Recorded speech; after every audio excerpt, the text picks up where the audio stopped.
there? Yeah, looking at black people. You know I love Really? that. You just wanted to take a tour? Yeah. I like to watch black people, see what they're doing. I was up there. I scored some crack.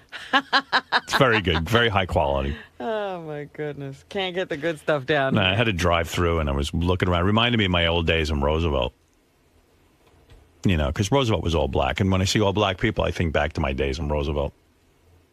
And, you know, being alone, being the only white guy. And, But really, what were you doing there? I was coming back from Long Island, and it was the best way to get home. Oh, Best way to get home is go through Harlem. taking the overland route. Yeah. You know, you check, you have a lot of gas, and car seems to be running reasonably well. Remember when I got stuck up in Harlem and with Fred? no traffic. Yeah. So you can keep moving.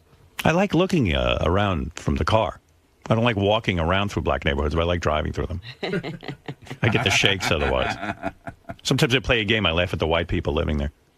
Because once in a while up in Harlem even, you see a couple of white people walk by. Well, a lot of, you know what it's like here in New York. Yep. When all the real estate gets too expensive in the white areas. Gentrification. White people will go find good real estate in black areas. What's that called? Gentrification? Yeah. Yes. Well, they'll buy entire buildings. Yeah. But then you also have a crack dealer right outside your window. Yeah, but then that's eventually only it for a changes. little while, yeah. That's right. White people are creeping up into that area.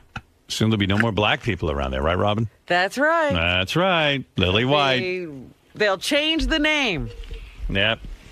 My mom should move to Harlem because she loves a black community. She does. Harlem is the perfect place for my mother. Why did she never choose Harlem? Listen, I like Roosevelt, and I am not going to be scared away. Your father and I, we moved here, and believe me, it's a wonderful community, and if all these whiteys didn't move away... She called them white. Yeah, she hated white people. My mom saw them as all hypocrites, white people. Whiteys. Yeah. My mom would go up to Harlem. Hello, black people, I'm back. Back in the day, though, my mother used the word Schwarzes. Oh, she did? Well, yeah. Schwarzes. Schwarzes is a Yiddish word for black people. But I don't think but she wasn't racist. But then again, that's a racist kind of thing, right?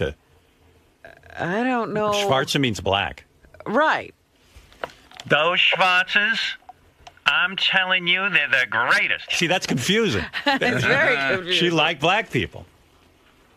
But Schwarze does mean black, right? That's what it means. Yeah. It's not like the N-word or something. I don't know. It was always considered a derogatory term. Yeah, well, who knows? Crazy. Those, they used to have they had black friends too Yeah. in the community. Like they had a nice time in Roosevelt. While I was getting beaten because there were a lot of lower income black people, they found a few upper income black people and they'd go to parties. Oh, my mother was so thrilled. We're going to a Schwarzer party. That's right. Our friends are having a party, and you know when those Schwarzes get together, it's great fun. They dance and have a good time.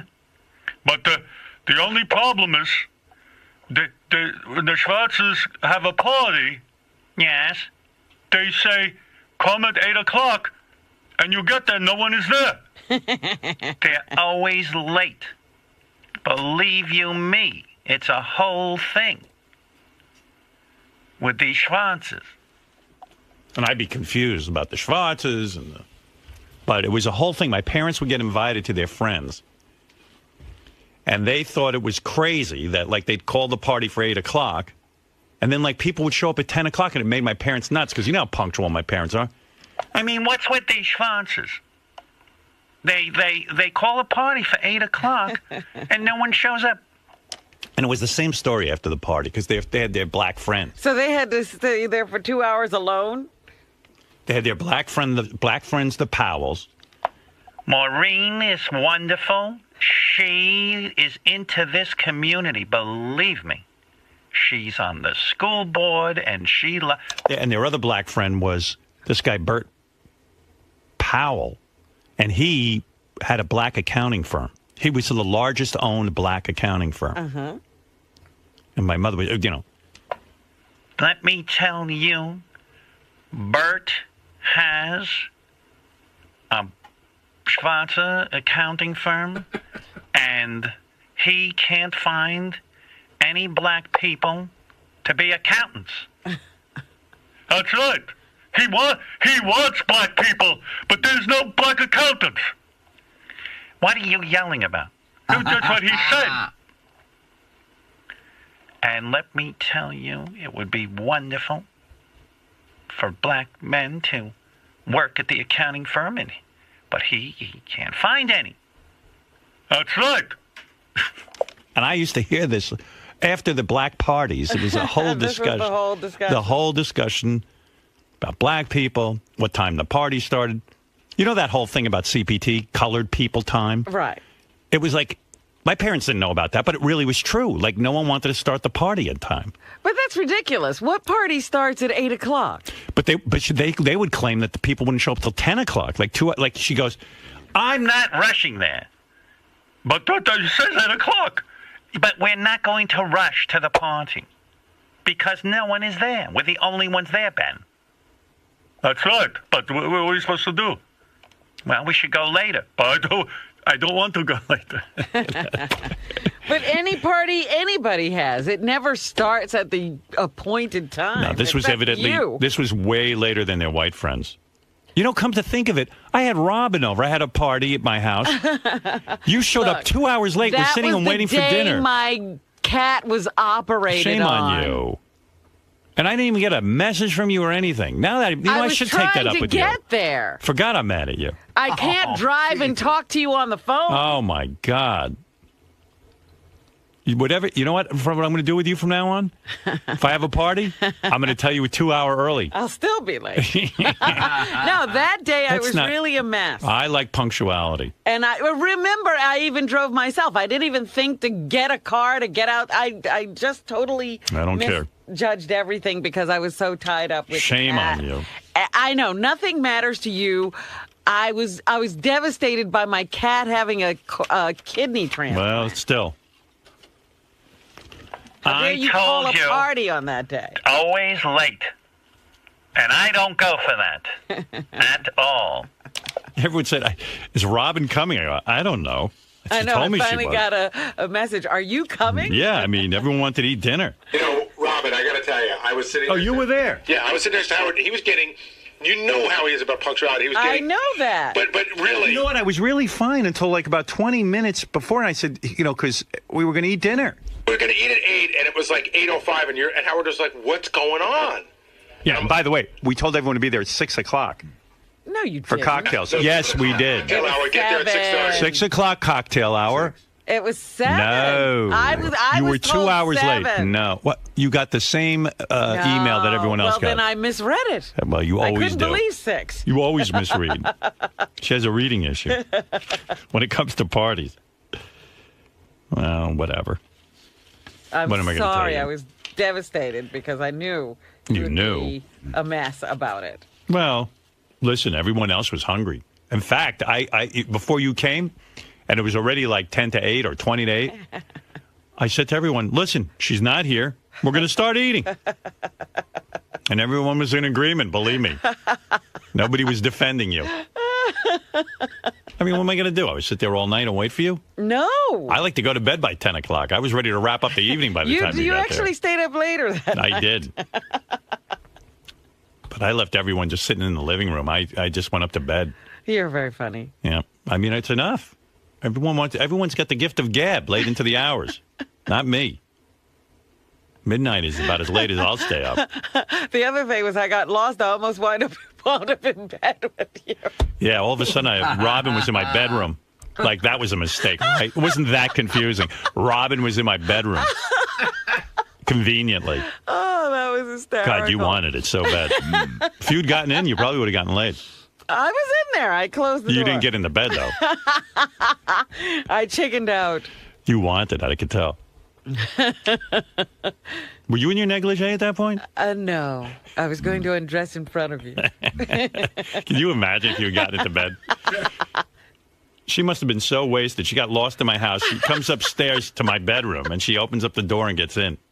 How far into the room were you? Because I was asleep. I saw flickering lights, and I said, no, this can't be right. Flickering lights you saw? Weren't there flickering lights? I don't know. Oh, maybe Beth had candles on? Maybe. I don't know. But she was downstairs, right? Yeah. So then everybody disappeared by the time I got back to ask where I was supposed to go. You are a devil. You snuck into my room. Everybody was gone. I was like, oh, no, now I really don't know where to go. Were you disappointed? Okay, now you can do me. Were you disappointed that I was asleep? You really wanted it.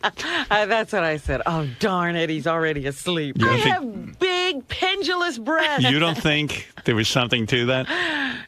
There are no accidents. That's right. 4 inches is fine. Well, you're gonna have to make do with 4 inches. I need a cock. That would have been funny if I rolled over on you and put it in. Wouldn't have been the worst thing that happened to you. Fuck my tight little pussy. All right, easy. No, yeah, she got lost. I guess you would have had a lot to drink because Beth found you wandering around. She goes, I just found Robin. She says, last night when I woke up, she goes, last night I found Robin wandering around up here. I think she was in your bedroom.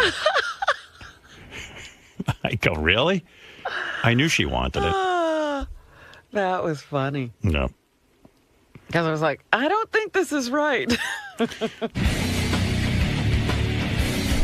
Look, again, my cat was being operated on. If the cat wasn't doing well, I wasn't going to be able to be there. Does that make any sense? Sure. The operation went on all day. When I found out it had gone well and I was going to be able to make the dinner, then I jumped into my car and I tried to make it out there. Why is Howard unable to see that people have extenuating circumstances? How would I know what prevents Howard from seeing? Well, you know him better than anyone on the staff. I mean, there's something. Why is punctuality? He says all the time he doesn't want circumstances or extenuating circumstances. He wants everything to be exactly how he wants it to be. Now that seems perfectly normal to me. And did you inform him of these, like what was going on in your life? He knew that my cat was being operated on that day, yes. So this lack And then I tried to jump in my car and get there as soon as possible. And there's no texting, phone call. I would have been breaking the law. Either I'm going to be later or I'm going to break the law. I decided to try to get there as soon as I could because I really wanted to spend time with him and all the other people who were going to be there, and I did enjoy the evening. So it was worth the rush? Yes, it was. But Howard... I'm sorry that he was so perturbed. Here's Lisa G. Oh my gosh. So hot in here. Wow, it's like my apartment. It's like 190 degrees, right? You know what? It's a completely different temperature in here then. Yeah, it's just making me sleepy. Hi, what's up? Gary Dell'Abate might become a local government official where he's lived for nearly 17 years. Really? Gary's been nominated to the Board of Parks and Recreation and wants to get involved to better the town's playing fields. I started out as a coach. I'm an alderman. I'm an alderman. Alderman Dell'Abate. That guy, he's so fucked up. Do you know that, Gary's got the new Android phone, and they couldn't load Lotus Notes on it? Do you know what the reason was? Why? After days of trying to figure out, it came down to he has an apostrophe in his name. And it threw off the whole fucking computer. You're kidding. It threw off the whole... That D-E-L apostrophe. The apostrophe capital is pivotal. B-A-T-E. So that stopped all the things from happening with Lotus Notes. Because no one has an apostrophe in their name. Except for Gary. Wow. And it threw off the phone. And I keep saying to Gary, I was thinking of switching my BlackBerry to the Droid. I go, Gary, how's that Droid? Now you got the Lotus Notes on there. You got your email. Well, I don't know. I just got, they just got it working over the weekend. I've only had it for 2 days. I go, well, what's the verdict? Should I get it or not? Howard, I don't know. I don't fucking know. You sent me an email on Saturday what a dickwad. At 11:30 a.m. Yeah. The phone arrived at my house at 11:02. Yeah, but I asked you this morning. You've had it for 2 days now. How do you like it? You can't answer the goddamn question. I'm telling you this right up front. Big tooth. I'm not going to make a determination for you till I've used it enough, because I'm not going to listen to you for 2 fucking years going, oh, Gary recommended I just asked. I'm not blaming you. I just asked. Of course you're going to blame me. What a dick. If you don't like it, you're going to fucking blame me. And this asshole has seen the Black Swan, and he had a copy of it, and he didn't let me see it. You have a copy of it? Yeah. What a fuckhead. Like he got one of those Academy screeners or something. I told you about it. Yeah, but why wouldn't you give it to me? You said, well, Mary lent it to a friend. I'm like, fucking give it to me. Why does Mary's friend you suck? Wait, hold on. I don't know what you have and what Ask you me, don't have. and I'll let you know. And there's another reason why. And you do know what I have. Then there's another reason why. What? I'll talk to you about it off the air. No. Okay, fine. Because there's a reason. I'm running for alderman. That's right. I'm an alderman. Are you a member of I'm SAG? supposed to fucking read your mind? Yeah, you know what I get in the mail. I don't know what you get. In fact, you have so many movies that I don't know about. They go directly to you now. They never come through this office. Yeah, because I don't want you to know now. Exactly. But you should ask your boss. Everything is for your boss. Remember that. Your life is your boss. Wow, you have a screener of Black Swan. Yeah. He had a screener, and I go, well, dude, why didn't you give it to me? What other movies you holding out on me? I don't know. I can't evaluate my phone after 2 days. You, and I'll explain to you during the break. You know, I'll talk to you about it during the All break. right, thank you. Who cares? I Howard, don't know. All I know is I can't evaluate my phone after using it for 2 days. Not I for haven't even you. had it for 2 days. I fucking got it back in the mail at like 11 o'clock on Saturday. Dude, you don't know in an hour whether you like it or not? No, I don't. Okay. I don't obsess over it like you. I was. Fuck. All right, so far, do you like it? I gave him what I thought of it so far. And What have you done with the I said, phone? I love the screen. Right. I love the screen. I'm not crazy about the buttons. The but keyboard? It's better than the buttons on an iPhone. Is it better than the buttons on the BlackBerry? No, I told you that. It's not better than the buttons on a You button. didn't tell me that. I did, Howard. That's you want a me to read the major- email? You want me to read you the email and embarrass you? Yeah. I said. Find it. Hold on, I will. Good. Turn off his mic. Scott DePace has a screener of the Black Swan, too, now. Turns out. Really? You're kidding. None of these guys ever... I'm the reason they work, and they don't even I offer it to don't me. watch if that fruity you're- movie. if you're a member of SAG, you can download it. I am a member of SAG. You didn't get that member. postcard in the mail? Yeah, but I don't know how to download it. I just want it. Just They send got it to me. screeners. That's easier. Yeah. That would have been a nice thing. If my guys would, if they have it, offer it to me because I'm their boss. I've seen it, but I love this movie so much, I'd watch it on DVD. See, I would have lent you my copy. It's a great movie. See, what Yeah. other movies do I have? You want me to read it to you? I'm not gonna Read it. Okay. Just started playing with it today. They only fixed it yesterday. Initial thoughts. Love the screen. It's way bigger and sharper than the BlackBerry. The keys are big, but a little weird because they are flat as opposed to the beveled keys on the BlackBerry. Oh. I think this is just a learning curve, and they're certainly better than the iPhone. So in the hour that I was able to play with it, I gave you that. Yeah, so now that you've had it for 2 days, how do you like the keyboard? Yeah, but Did I you wasn't get? really What I used- want to know is, did you get used to it? I have not gotten used to it in 2 All days. right, that's what I want to know. You fuck. Now you have time to be an alderman? What the fuck?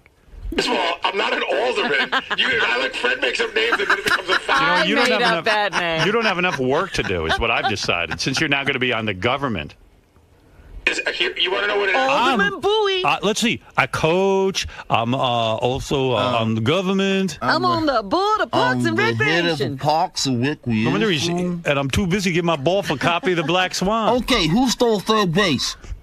I'm improving the sports field. What are you going to be doing in your community? Here's what it is. It's very simple. What a douche. I'm not an elected official. Right. I don't even get to create policy. I'm on a part of a 9-member advisory board that advises the town about parks and fields and that sort of thing. And how often are your meetings for I that? think that it's either once a month or once every other month.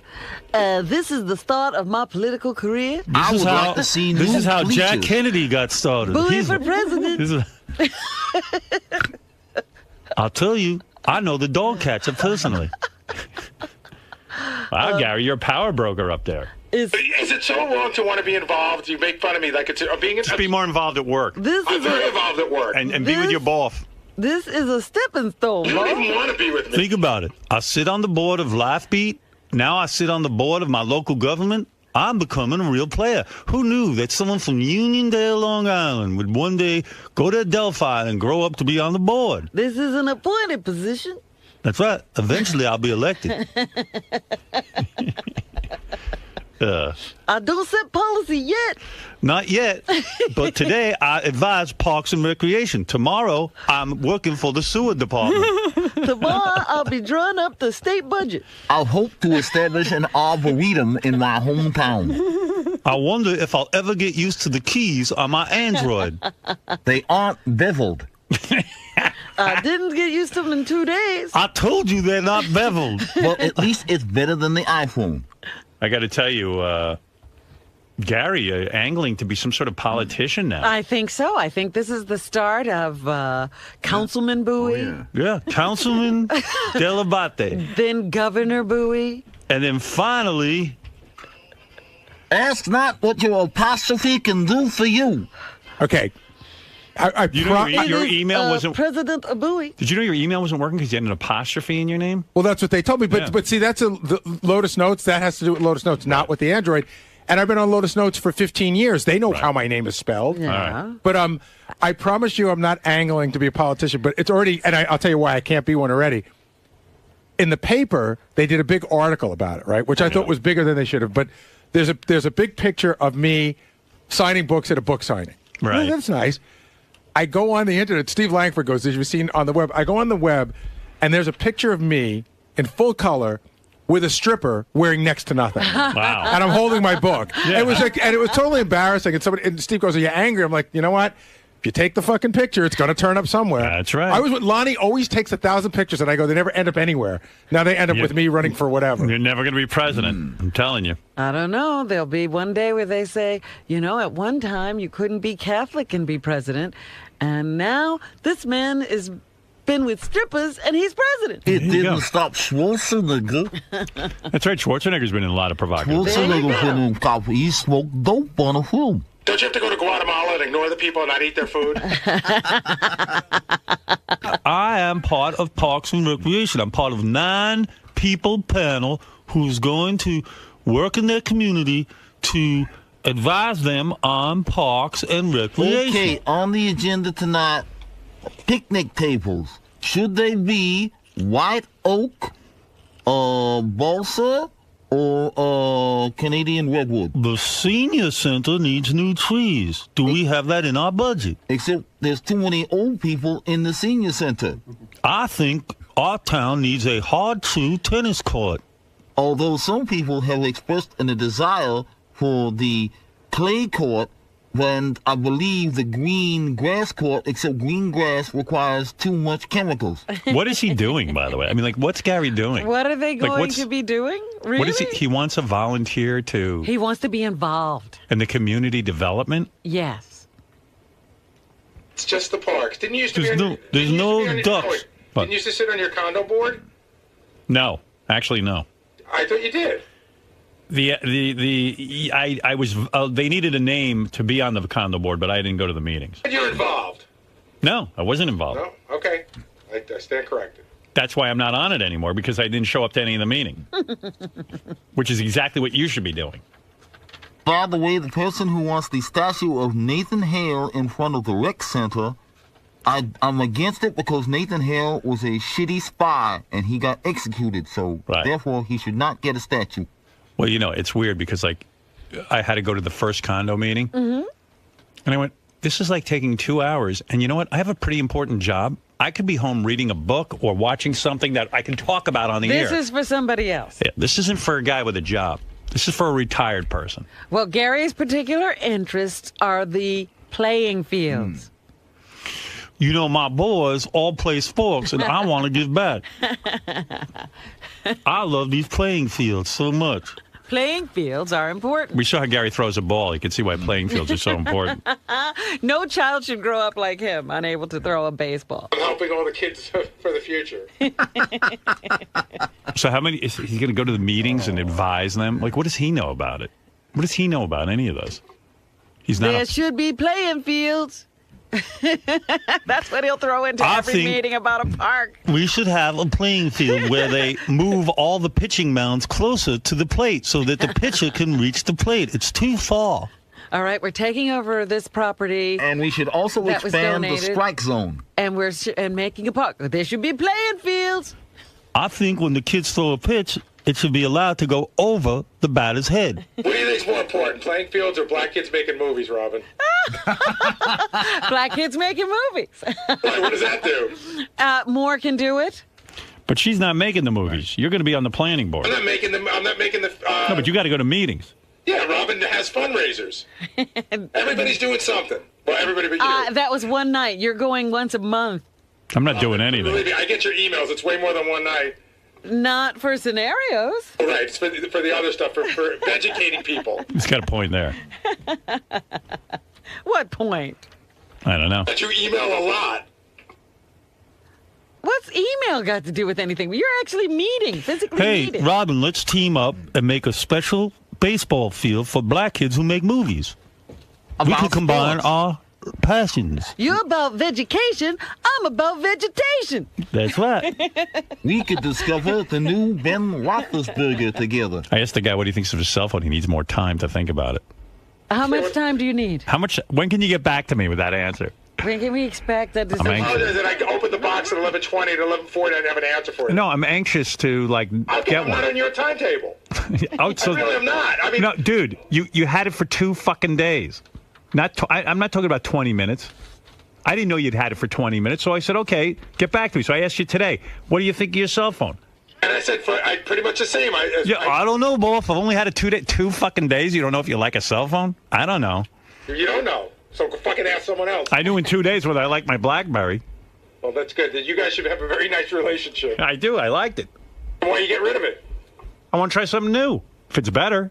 That's why I'm asking you. You had a BlackBerry and you switched. But I don't know. I need more time. Get back to me in a month.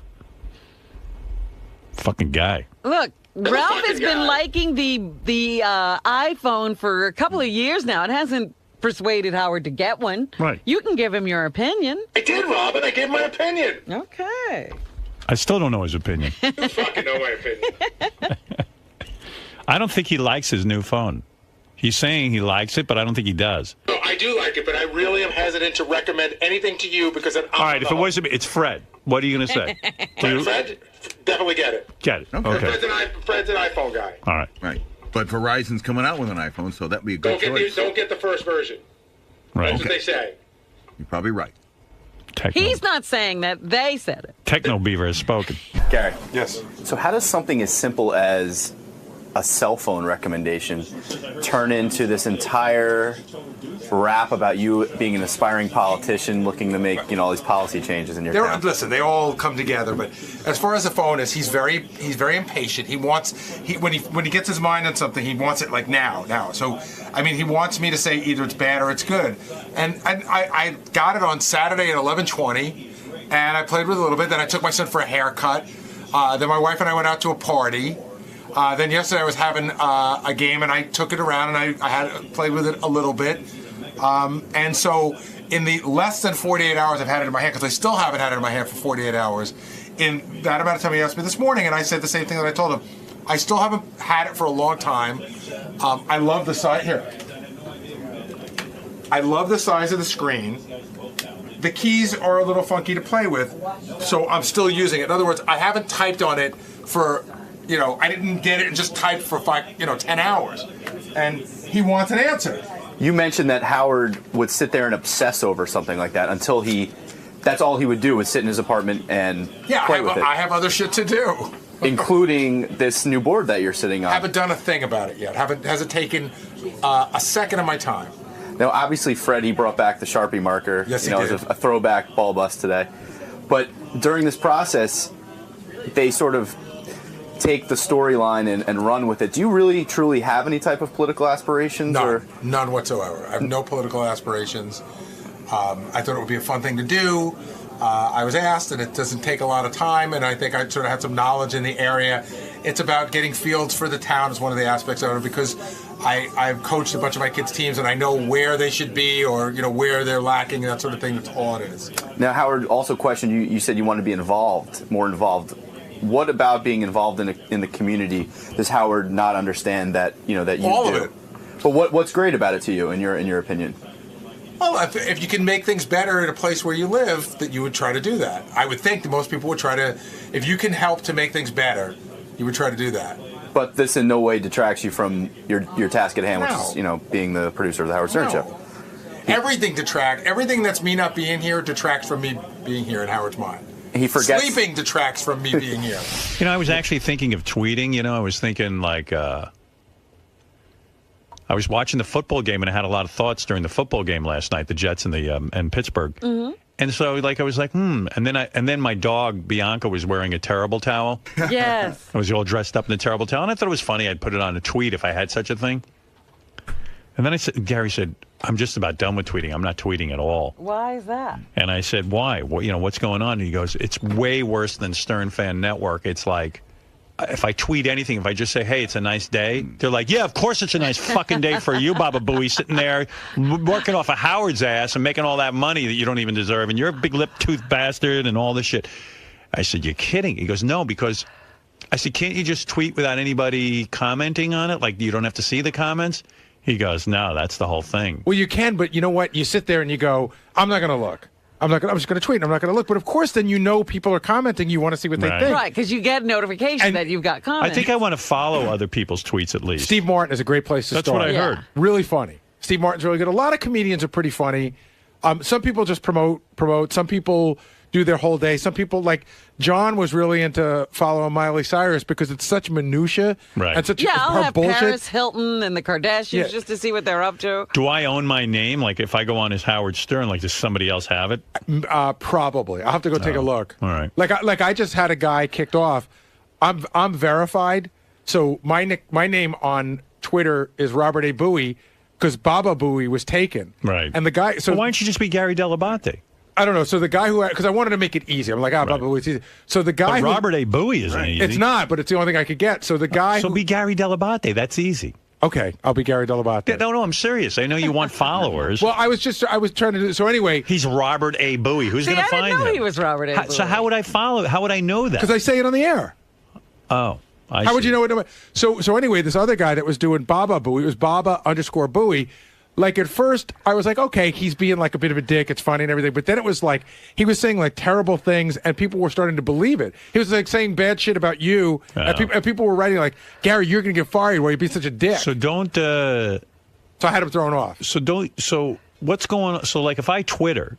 What'll happen is if you Twitter, here's what will happen. I would put out some pictures yesterday. Here's what will happen. Very quickly, people will realize that and you can't ask them to do this, but they sort of figure it out. You get verified. And verified means Twitter saying, we know for a fact this is the real Howard Stern. Yeah. Oh. And then once you're verified, all the other stuff's bullshit. Yeah, you know what? Maybe I'll just follow people. Well, there are some people who do that, and then, there are certain Twitter followers who get angry at that. Don't be one of those dicks who just follows other people and never comments. Yeah, what are you just sitting there for? You got the fucking name. Don't be a dick. So what do people write you when you Twitter? Oh, horrible things. Yeah. You know what? Let me go to my office. So like anything you say is like no one has anything nice to say. Hold on. What is it, JD? Well, just yesterday, someone I tweeted something about Kimberly Kane or something. I can't remember. Who's that? A porno star? That porn girl that I went to the AVNs with. Yeah. And the guy called me a loser, saying the only reason she went out with you is because of the show and this and that. I get a bunch of shit like that. Right. So they want you to tweet, and then when you tweet, they fuck with you. It's like you tweet something funny or whatever. Fuck like that, fuck man. you. I ain't going through that. You got to pay me to go through that. I just looked it up. Howard Stern together is suspended. That account was suspended. Well, maybe I'll get that account. Yeah. And then I'll go on and I could follow Steve Martin at least. Yeah, he's funny. Then does anybody sit there and bust his balls? That I don't know because I can't look. You can't see his comments. Well, you kind of can if I through the iPhone you can see. Oh yeah. But I haven't done that yet. But he's funny. I don't know what you're talking about. Now, here's one. This is about the game. I was tweeting about the game. Yeah. I was like, too bad the Jets. Guy says, you'll never have a winning team. You're Baba Booey, A.K. McKine. Bring back Elegant, you piece of garbage. Wow. Yeah. You piece of garbage. Gotta find some more because some of them are just brutal. Yeah, I don't want to go through that. I don't want to be. But not all of them are brutal, are they? But that's all you see. You know what I mean? Yeah. Most of the people are nice. Yeah, the good ones you don't really notice. Yeah, you don't see the nice ones. By the way, hey, hey, Sal, I saw your Twitter, and you just twittered yesterday a picture of your cock on a keyboard. I said it's disgusting. I wrote, "There's a new way to tweet," and I had my dick over my iPad. Your dick is the ugliest dick with that foreskin and everything. Looks like Snuffleupagus. Looks like a stepped-on cigar. And JD was even like, hey, I don't ever want to touch you. Well, you know what? Like you guys were saying, there's so many dickheads on there. I love doing shit like that. I love pissing off the people that piss everybody else and off. Sal was tweeting like, what happened? Your wife made you take down that picture? Because she doesn't even know about all that stuff. You had a picture of her like sleeping and then her feet. And, I went out Saturday night and I got really fucked up big time. So I was just typing all my aggressions out. And oh my God! His tweets. I mean, I'm just doing this off of memory. But So these are drunken tweets? What one of Sal's? Yeah, Sal's tweets. Listen. What, Gary? Something like, "I'm on my way home. I'm gonna slip my finger in her wet pussy." It was like really gross. I don't know what I wrote. It's like, it's like, and your point, Gary, was that like, hey, you're married, you're bragging, you might get laid. Yeah, it's like what did the Polish guy say in his honeymoon? I could have fucked her. Like, you're gonna brag, you're gonna fuck your wife? No, I wasn't bragging. I was actually being sarcastic. I didn't get that. Sarcasm doesn't come through in your tweets. Yeah, I know. It just comes off weird. But like Sal's like, yeah, I'm gonna get some pussy tonight. I'm like, well, yeah, it's your wife. You maniac. Right there, you should know it's sarcastic if it's my wife. And it's like horrible things about his marriage and his life. No, I don't know what happened that night. I got really messed up. I can't even follow it. I kind of blacked out. Then I was taking pictures of my dog when I got home, but she didn't want to be near me. And yeah, but you're not so drunk that you write shitty things about me. It's just your wife. I love you. Yeah, that's what I'm saying. So, but I love my wife too. No, you made a complete distinction there. No. It was just frustration. Let's see. I'm drunk and horny. So what does that mean? Not a fucking thing. I can't even jerk off this disastrous cock. Why not? That's a mess. Let's see. I want to snuggle in bed when I get home and slip my wife a finger in her wet box, but she'll punch me like a rapist. Why? Because I'm a sucker. Wow, I wrote that. Yeah. I never went back to read. I just took a picture down. Leaving Brooklyn to get home. Ian the cheap Jew is driving me home. The prank call guy, that's how I refer to him. You're unbelievable. I like how you call people like cheap Jew. No. And you know what? It's You're a reference. The cheapest guy. You don't even chip in for gas when Brian Phelan drives you in every day. Hey, Howard, it's a reference to Cheap Jew because of the prank call. That's what we call him. It was a reference to him on the show. Hey, Howard, can I read you one? Yeah. Tiptoeing in house. Thank God she's asleep, or she would throw me in an oven like Hitler. Wow. Well, I do love her, but, you got to, that's my form of therapy, I guess. A little alcohol and a tweet or two. Let's see. Don't do drugs unless they're free and make you happy. That's true. These are like the babblings of a moron. That's it. You hit the nail on the head. I just realized I'm babbling like a 14-year-old cheerleader who needs a punch in her face. What does that mean? It means exactly, I guess, what a I wrote. cheerleader needs a punch in her face? No, like, if you're in a situation where, like a Miley Cyrus fan. No, I really seriously don't want to punch a cheerleader in the face. I stink more than Snooki's cunt lips. Wow. Fuck is with you, man? I was really hammered, Howard. I was fucked up. Adderall. Don't take Adderall when you're drinking. What are you doing, man? Why are you getting so drunk? What's going on? It was a birthday event. It was a nice time, and had a couple of drinks and stuff. So, Mr. Jew jokes. And John Hine told me, like Sal, the whole ride home, like Sal just mooches rides off everyone. Yeah. And the whole ride home to John Hine, he's always making Jewish jokes. Really? No, meanwhile, John Hine plays Gets the Black Car with me. So John Hine's guilty, too. Gets the black car? Yeah. Like that. When we're driving down the highway, if we see a piece of shit car, we make a bet. Is it a Jewish person, a black person, or a Puerto Rican? And John came up with this game. So we play Gets the Black. Like if you see a beat to shit maroon Toyota missing 2 hubcaps, I go black. And John might go Puerto Rican, and John's pretty good at it. He's been playing longer than you. Yes.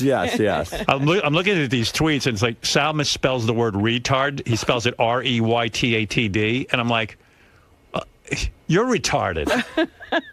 Lots of alcohol. And how do you determine a Jewish car?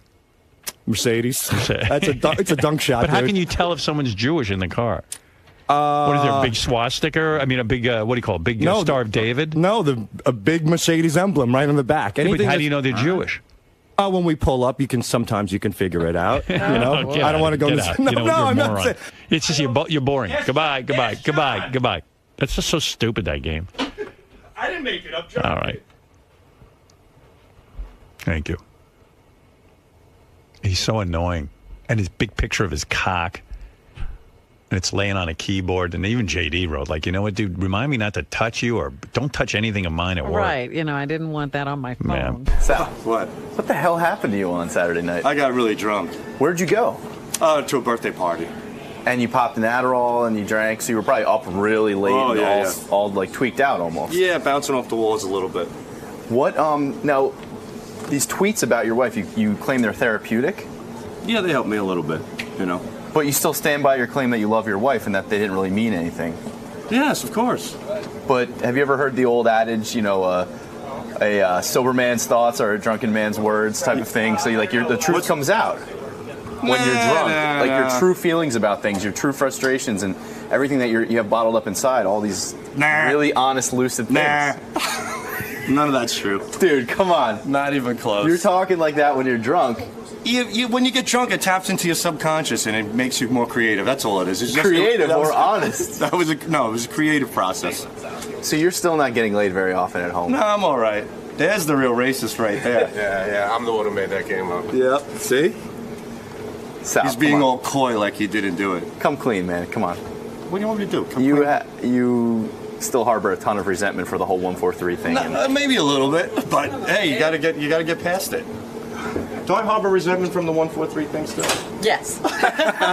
Well, Robin has spoken. I am done. Now, your wife's not aware of these tweets or these postings? She is now, and here comes another phone call any minute, I'm sure. You talk about certain things in society that are like lame or girly or to that effect. Why would you even go on Twitter? This is so I feel like this is so anti-you. Something that's like very trendy and what? Twitter. What about it? Why do you even do that, Twitter? I mean, I don't know. It's interesting. Lame. It's an outlet, It is lame. Twitter's definitely lame. But it's a lameness that, I think we all get caught up in. Facebook's lame, Twitter's lame, MySpace is lame. All this shit's lame. But they're little outlets where you can kind of let your aggressions out when you're drinking, like an idiot. You cost yourself at least like 3 hand jobs with you set yourself back at least 3 hand jobs. At least. I can't wait to see what my next tweets will be because of these tweets that I got in trouble over. When are you going to learn, buddy?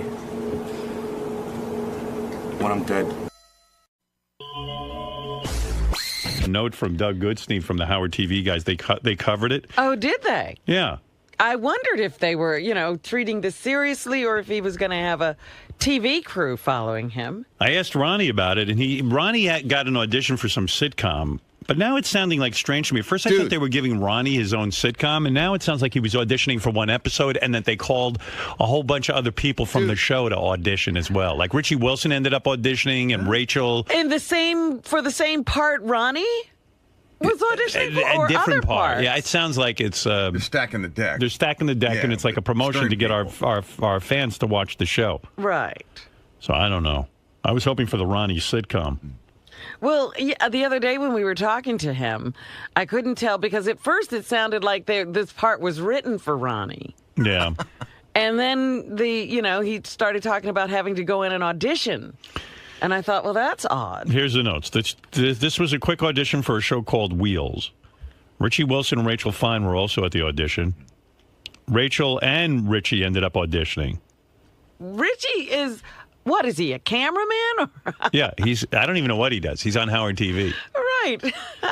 And so they said, a few weeks ago, Ronnie sent out a tweet saying that Wheels is looking for more people to be cast in the show and attached an email address for people to send photos to. They don't know how to get people to be actors? No, they needed Ronnie to help. All 3 of them got in an early audition, which was all shot by Howard TV, and the video will be loaded in the morning. Ronnie's auditioned solo. Richie and Ronnie auditioned together. Dude. And Rachel auditioned solo as well. Dude. What is it, like a whole Howard Stern show episode? Here's what happened. Nobody knew anything about this except me from the beginning. Right. They contacted me through Twitter a long time ago, back in April, about this. Okay. So they put a thing out on Twitter, an open audition for people to come in and audition for the show about 4 weeks ago. Right. And people were to send in headshots and, stuff like that. And that they would call, by invitation only, by email, to come in and audition. So a whole bunch of people got emails to come in. So how did your audition go? It just happened that Richie and Rachel got the same night. Now, how did your audition go? I thought it went really well. And now, is it for one episode, or would your character... No, for the whole thing. You're a character, a regular character. The angry coffee truck driver. Oh. That's you could good. do that. You should be able to do that. I think it went really well. I mean, What did you have to say? It was like I was talking to another, like a salesman would come to the coffee truck, say. Right. And he would ask, like a new guy came, a new salesman come to the truck and he would ask what the rules are with the coffee truck, and I would say to him, the rules are. You don't ask me for credit. You don't ask me for cash. You know, you pay cash. You don't. If you touch it, you buy it. You know, that kind of stuff. And I thought it went pretty well. Now, you are an angry kind of guy in real life, but are you able to become a character like that? Did you summon up the anger from somewhere? Yeah, I think I did. And did they indicate? Because I got in a fight with Stephanie before I went there, so I was really dude. Okay. What were you fighting about with her? Just stupid shit. What's stupid? What are you doing? It was a stupid thing. Got yourself a nice young girl. Yeah, no. It was cool. What'd you fight about? We had a little argument. What was the argument? A normal argument I'm about curious, something. What do you argue with her about? It was something about I said, she had started this job, and it was. I don't even want to go into. I can't go into it on the air. You can't. No. I'm just wondering what you argue about. It was something stupid. It was nothing. You got worked up. Yeah. And then we were like fighting on the phone as I was walking from where I parked my car. As I was walking to the audition. What the hell are you fighting about? We were just arguing. She was yelling at me. I'm yelling at her, and I go, "Well, thanks for making me angry before I go to the audition," which actually worked out pretty good. You should really thank her now. What is it? You don't like her to work? Or? No, not at all. It's nothing.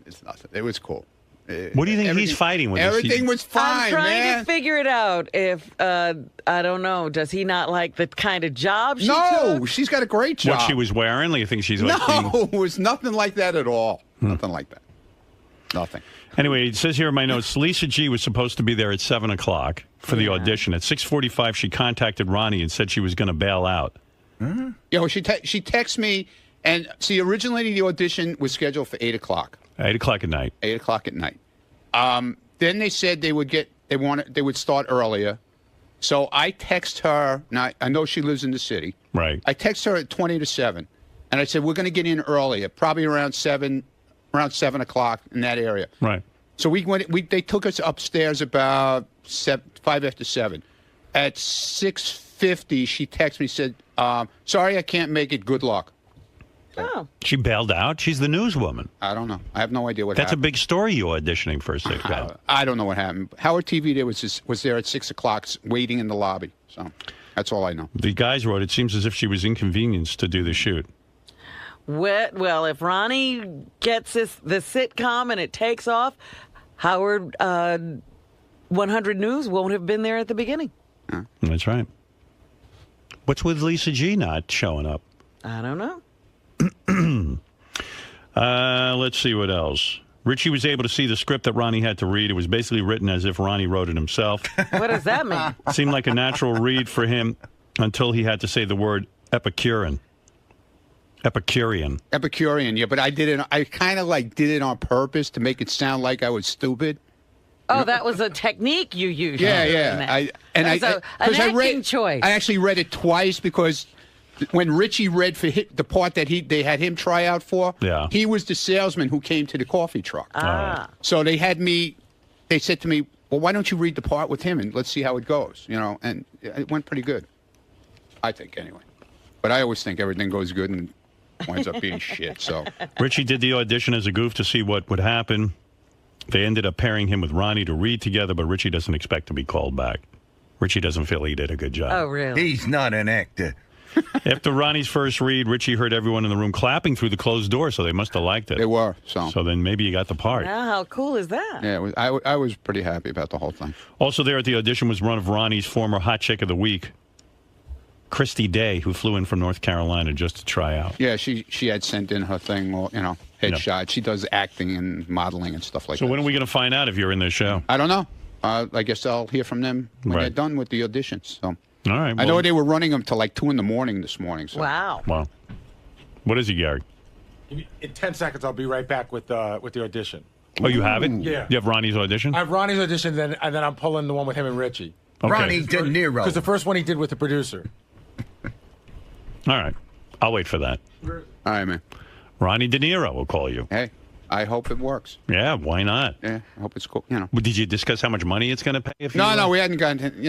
I'm gonna. They'll talk to my agent. The Buckwald office for that. They probably think you'd do it for anything, but you want a certain amount of money, right? If you're going to be a major character. I mean, I'm not gonna be an asshole and say, just because, Right. I want to do it. You want major character money? I think it'll be cool. I want my own trailer. Do you think he'll ever be, you know how De Niro is De Niro? Like, you know who it is just by saying his last name? Yeah. Will there ever be a time where you can just say Mund? Mund.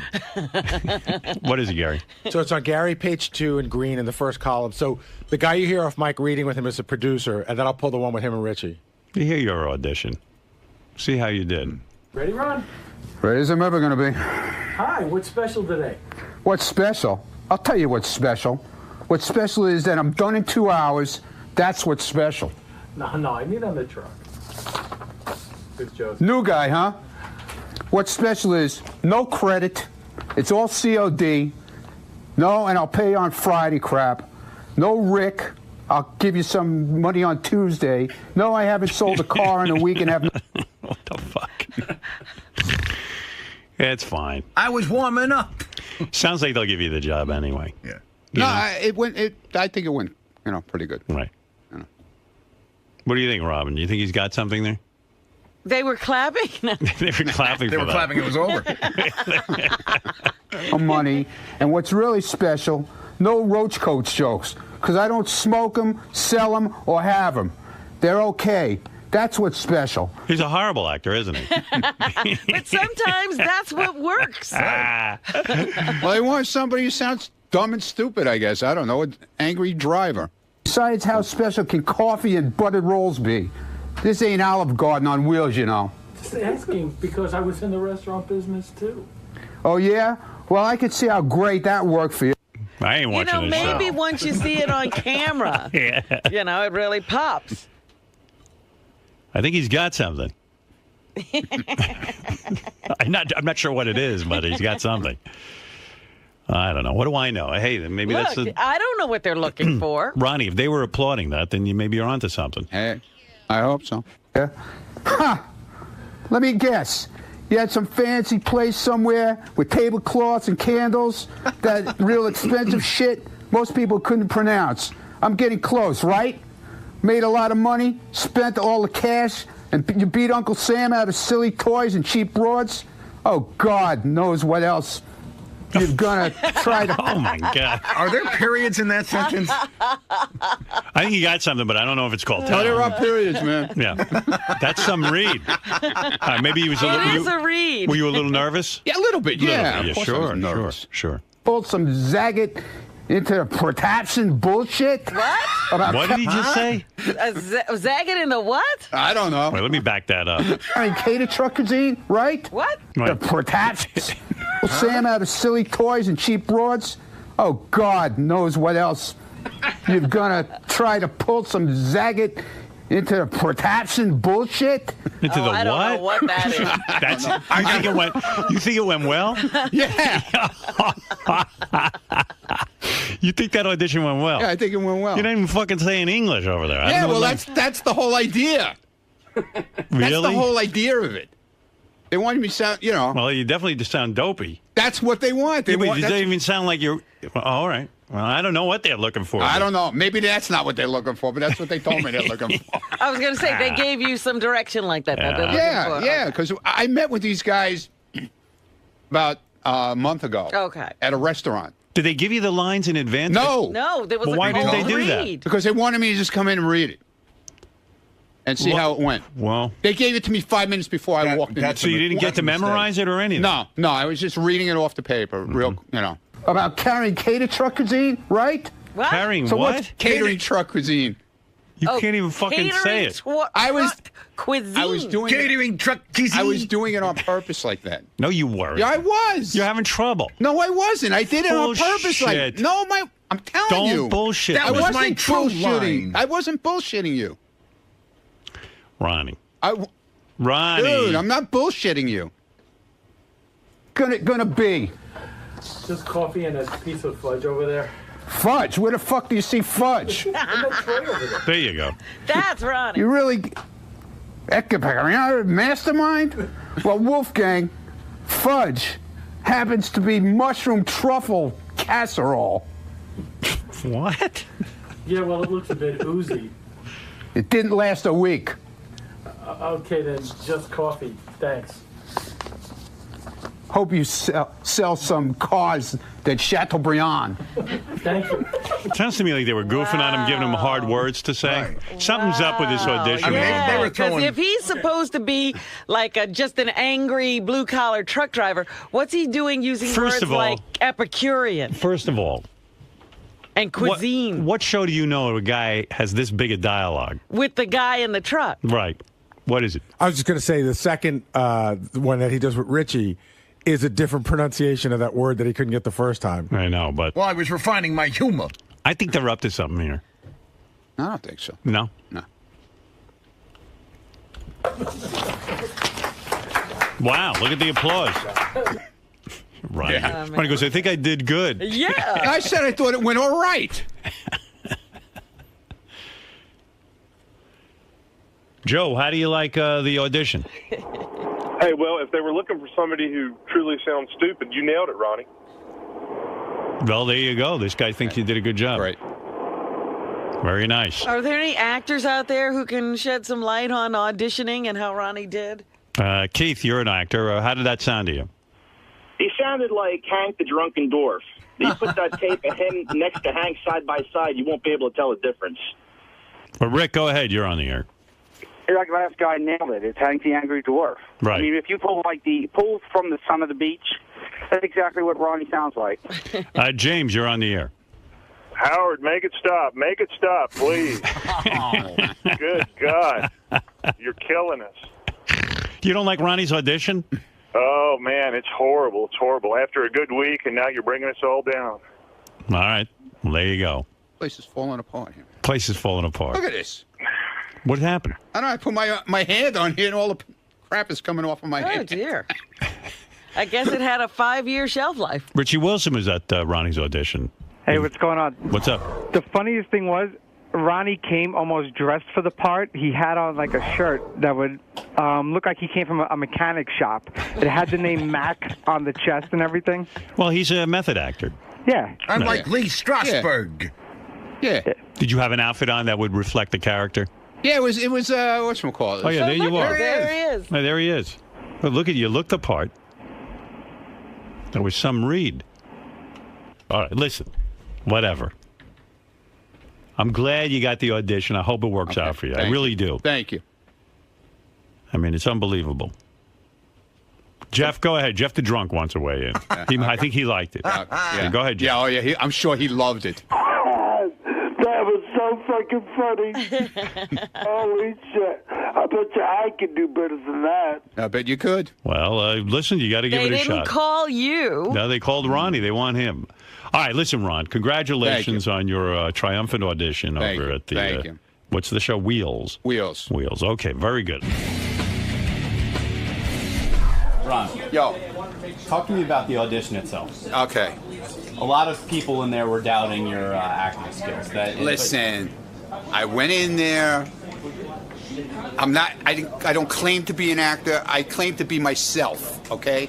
They gave me a part that they felt I could do because it's an angry part. And they gave me some papers to read right before I went in. I had no idea what I was reading, no clue about it beforehand. I knew about it when I walked into the place. They handed me the script of a scene, and I did it, and that's the end of it. If I get the part, fine. If I don't get the part, that's also fine. I tried. That's all. There's a lot of people around here doubting the legitimacy of the operation. Not you, the production company. No, it's a legit. Dude. Ask you people who were there last night. Okay, it's a legitimate operation. It's no fly-by-night deal. So we might be seeing you on the on a cable network. Okay. I can't say what it is. But it's a reputable cable network. Very reputable. Very reputable. How reputable? Very reputable. And cut. Right. Lisa G is here with some headlines from the Howard 100 newsroom. Lisa, what do you have for us? Lisa Glassberg. Here she is, Lisa G, in the house. Lisa, what do you have for us? A lot of great. Hey, Lisa, how come you didn't cover Ronnie last night? Did you just bail? It was supposed to be at 8 o'clock. Right. Brad Driver and I decided at 5:30 that we weren't going to cover it. We're short-staffed. Mm-hmm. And I got a text at 6:45 that Ronnie was going on at 7:20. Right. And I was in my sweats. I mean, I couldn't jump, and I wouldn't Aren't have been you able. like Lois Lane? When a story breaks, you have to be there? We decided we weren't covering it. Yeah. I'm doing more investigation into this so-called sitcom, and it seems that it's not like a sitcom that's already been, been on the air or something. It doesn't have a go. No, it's a company that's trying to make a sitcom. So it's not even, they're trying to put something together. Oh. Kind of like Stuttering John with his mafia movie. Is this like, do they have a pilot deal? No. Oh, no deal. No, they don't have a deal. No, they do. Oh, they do? It's sold. Oh, it's sold? Yeah. The guys just told me it's not. Gary just told me it's Well, that's not what I was told. Oh, okay. That's not what I was told. It's sold to a... Who's it sold to? I can't say. I'm not supposed to say. But it's on a network? Cable. Cable network? Yeah. Yeah. And it has an episode run of what? 13, I heard. Okay. Well, there you go. I think Lisa should have been there then. Well, Howard TV was there at 6 o'clock, so that's Right. all I know. A lot of questions. But Lisa was in her sweats, so. Yeah, but she couldn't get over there. Yeah, but she knew from the beginning it was supposed to be 8 o'clock. And we decided that we weren't going to cover it. Who's we? You didn't tell me. You texted me in the afternoon and said you would be there. What are you talking about? That's not what I said. You I texted said me was at 4 o'clock saying, did they move your read to 6 o'clock? And I said, no, where did you get that from? Because I had Wait been a minute, talking to them. Let me finish. No, I had let been me talking finish. to the producer, and they said they were going to try to move it up to accommodate you. And Lisa, also, you live 30 blocks away. What's the big deal? You couldn't cover we it? decided, I'm not big enough for you? No, you're not. Okay, good. Good. He said to me, well, if I were in the Hamptons, you would have been there. Yeah, right. Exactly. You rented a car to drive out to the Hamptons to cover I was things. there, and I No, covered you that weren't. story on my vacation. Baloney. You just didn't want to. You were in sweats. You didn't want to come. We're short-staffed. Have someone else go. What do you mean short-staffed? What were you doing? What other story were you covering last night then, if you were short-staffed? Take it up with my news director. No, what were you covering? You said you were short-staffed, so that means I said we are You must have been short-staffed. covering something else then. Yeah, my job here during the day. Okay. What about everybody else goes out at night and covers stuff? Good. They win. I went and did. I had to be up at 3:15 this morning. Well, next time have the audition in the Hamptons, and I'll go. Okay, great. All right, there you go. Lisa G having it out with Ronnie. Ronnie upset his audition not covered by the news That's what department. it is. He's upset he's not you. Exactly. Right. Exactly. Are you upset that you're not me? Wait a minute. You can cover Benji walking down the stairs with a horse head on like a horse. I didn't cover that. The news department can cover that. We covered Benji sabotaging Anthony Weiner's press conference. Good. That was a great news great. story. That's good. I'm glad to hear it. Like I said, I'm not big enough for you. No, you're not. That's good. Lisa's so cute. Yeah, she's so cute. You're not. No, she's just lazy. That's the whole deal. Right. What if Ronnie dresses as a horse? What? What if Ronnie dresses as a horse? Oh, she would have been there. Oh, definitely. If I was walking on all Lisa, fours. what about that, though? Is Ronnie right in a way that you're lazy because No. you didn't cover the news? No. You just felt he wasn't an important news story? No, we're short-staffed. I see. What is it? I don't get that. What that means? I still don't get it. There's one person missing. That's Steve. it. That's Yeah. it. Yeah. That takes down the whole department. The whole That took down the department whole news department. falls to shit now. Talk to Brad Driver. He'll explain. I did talk to Brad Drive, and he put his hands up like, I don't know. Well, why didn't Brad cover it then? Because he doesn't cover stories. No. He's the news director. I didn't ask Brad. Brad, she was in touch with me in the afternoon. Right. And when well, I she decided she had Hold to on. pick and choose her stories. When She I decided told, you weren't when I important. said to her, You got your audio. hold on. When I said to you in like 3, 4 o'clock in the afternoon when you text me, did they move my thing back to 6 o'clock? And I said, no, where did you get that from?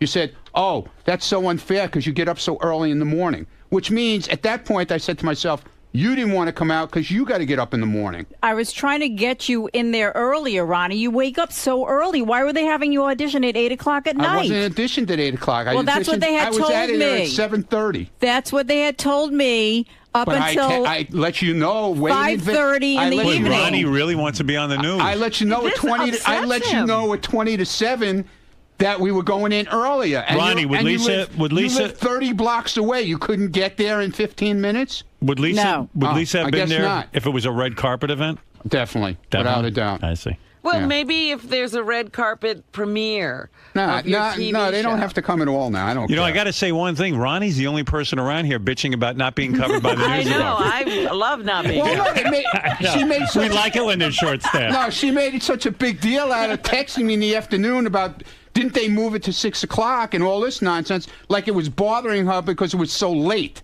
It's like when Right. she went out with Wayne Siegel, she had to be home at 7 Well, I o'clock. guess she'd put in a full day and she, felt, she did a uh, 6:15 date with Wayne Siegel, and by 7 o'clock she was home. I mean, Well, what kind maybe of date is that? Well, maybe she had put in a long day and she was beat. Everybody puts in long days every once in a while, don't they? Yep. Well, Ronnie, she talked to the news That's director. okay. It's fine. It's fine. And they made a decision. That's not what she said to me. Okay. That's not what she said last night. She goes, I can't make it. Good luck. What kind of answer is that? It's the right one. Yeah, okay. Well, maybe in your mind it is. What else do you want me Not to in my say? mind. Go on with your news. I don't want to talk to you anymore. You know, Ronnie's great because he's his own source. He's calling you and telling you to cover some news about him. This is where it's going to be. He's Tricky. upset because he feels that I went all the way to the Hamptons to cover a party Right. where I was on vacation. You were already there. I was there on vacation. I Right. used my vacation time, and I covered your story. And I hear what he's saying. He's upset. He's that- hurt. Yeah. He's hurt. He wants to be on the news. Now I feel really bad. I mean, quite frankly, you can skip any cover party I'm at and go cover Ronnie. I'm way more interested in that. Ronnie, are you upset that, No! her opinion's that you No, lack here's the prestige thing. and that's Don't what tell me you're fucking covering it, and then you call me in the, you call me in the afternoon, and you ask me, did they move it back? Right? Did they move the time back? I said, no, they didn't move the time back. It's still 8 o'clock, but we're still going to get there at 7. They might get us in earlier, okay? That's what I said to her. Then at 20 to 7, I get a text from her saying, not coming, can't make it, good luck. What kind of fucking shit is that? Then don't tell the people from Wheels that you're covering it. Don't tell anybody you're covering it. Don't come.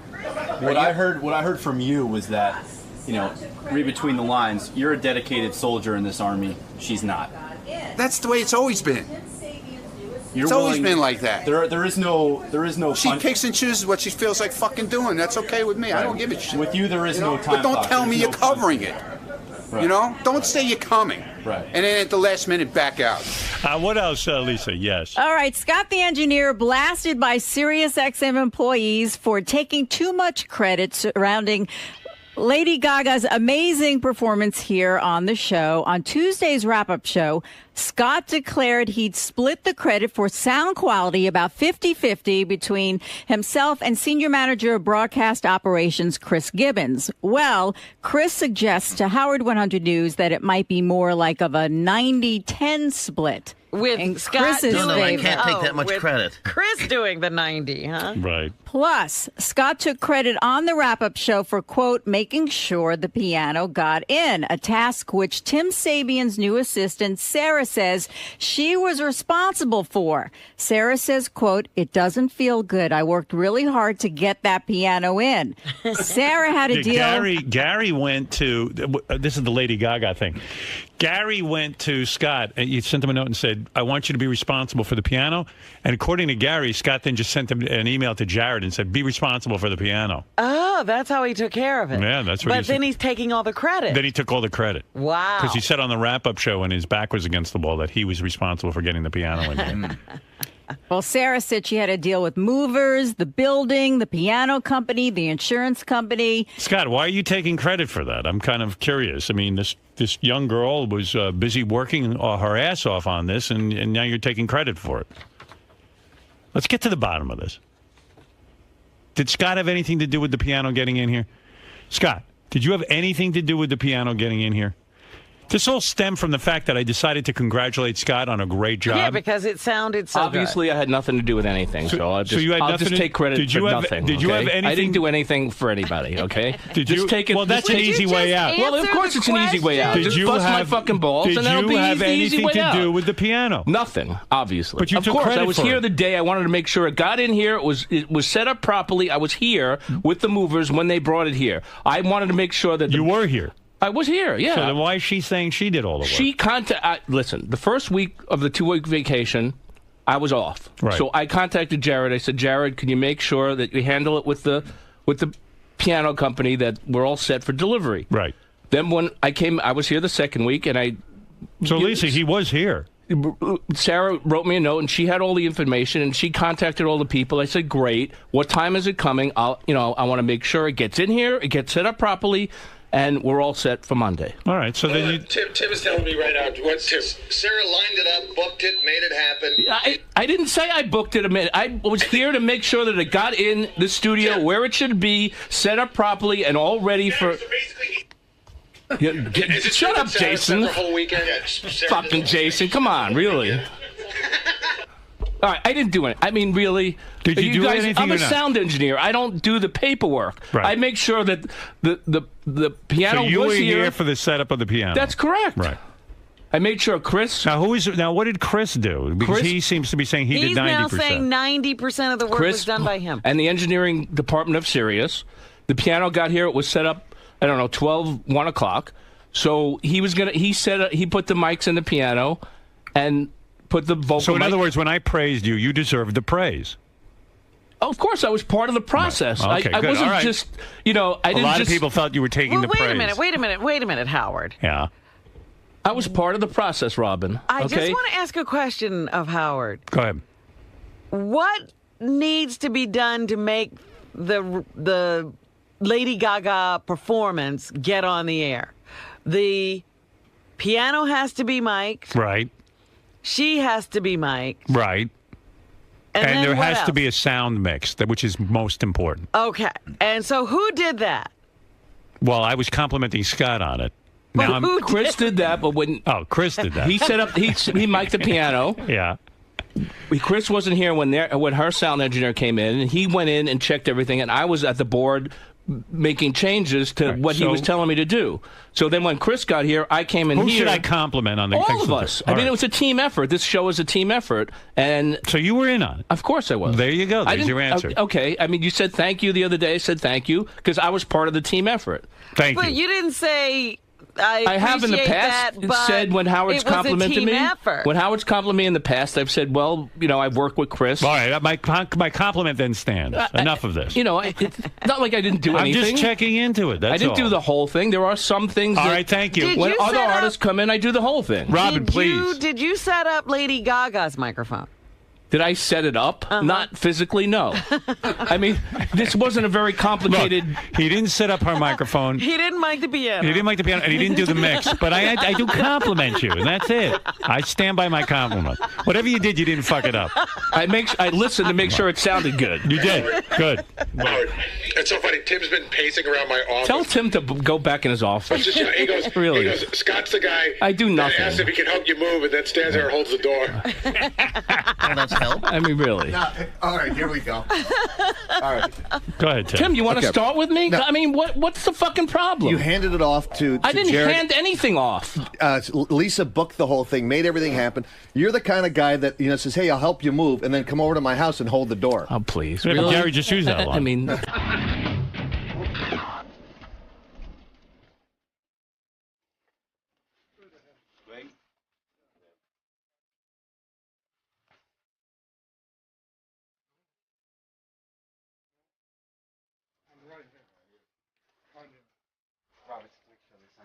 Yep. Go grab the binder. Yeah. Right.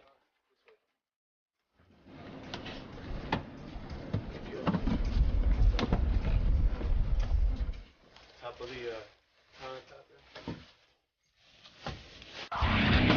there. But Scott supervised a lot of this. Oh yeah. Well, Scott Tim, just stood there when really. other people did things. Tim. Bullshit.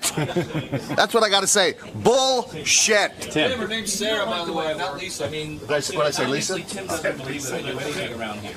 So, Tim, you made the analogy that he's the type of guy who, you ask him to help you move and he just holds the door. Right. So he's a part of the process, as he put it, but not an integral part of the process. Exactly. He's the doorstop. Now, you're a guy who oversees and manages. Did Scott oversee and manage anything in this operation? He handed it off. He didn't manage anything. Didn't take control of anything. He was a speed bump in the process. I think your comments speak to the fact that there might be some issues with you and Scott. No, not at all. Not at all. I love Scott, but on this particular issue, he's totally wrong. He didn't do anything. I can attest to that because I was in constant contact with, with Sarah and with my staff, and I know exactly what happened. So there's no way he had anything to do with it. Do you think it? If it was a team effort, he was on the bench. Do you think the fact that Scott wasn't involved is the reason why it was such a successful exactly. mix and segment? Exactly. He has no idea about the insurance company, has no idea about the moving company, no idea about the building people that we have to deal with. He has no idea about the process in which we have to get it into the building and set up. He has no idea who the contact people were, who we had to contact. He just doesn't understand the process at all, or understood what went into getting that piano up into the studio and getting it set up. So. And once the actual music started, he had very little to do with the mixing and the setup of the microphone. Well, Gaga brought her own guy in, and who did the sound, and we have our guy Chris Gibbons, who did what he needed to do, and so it's all pretty much happened on its own. I say you did a good job.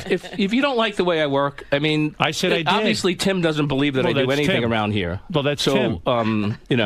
I like it. I don't know where he wants to start. I don't know where he wants to start with me. Really, I don't know either. I don't know what his problem is with me.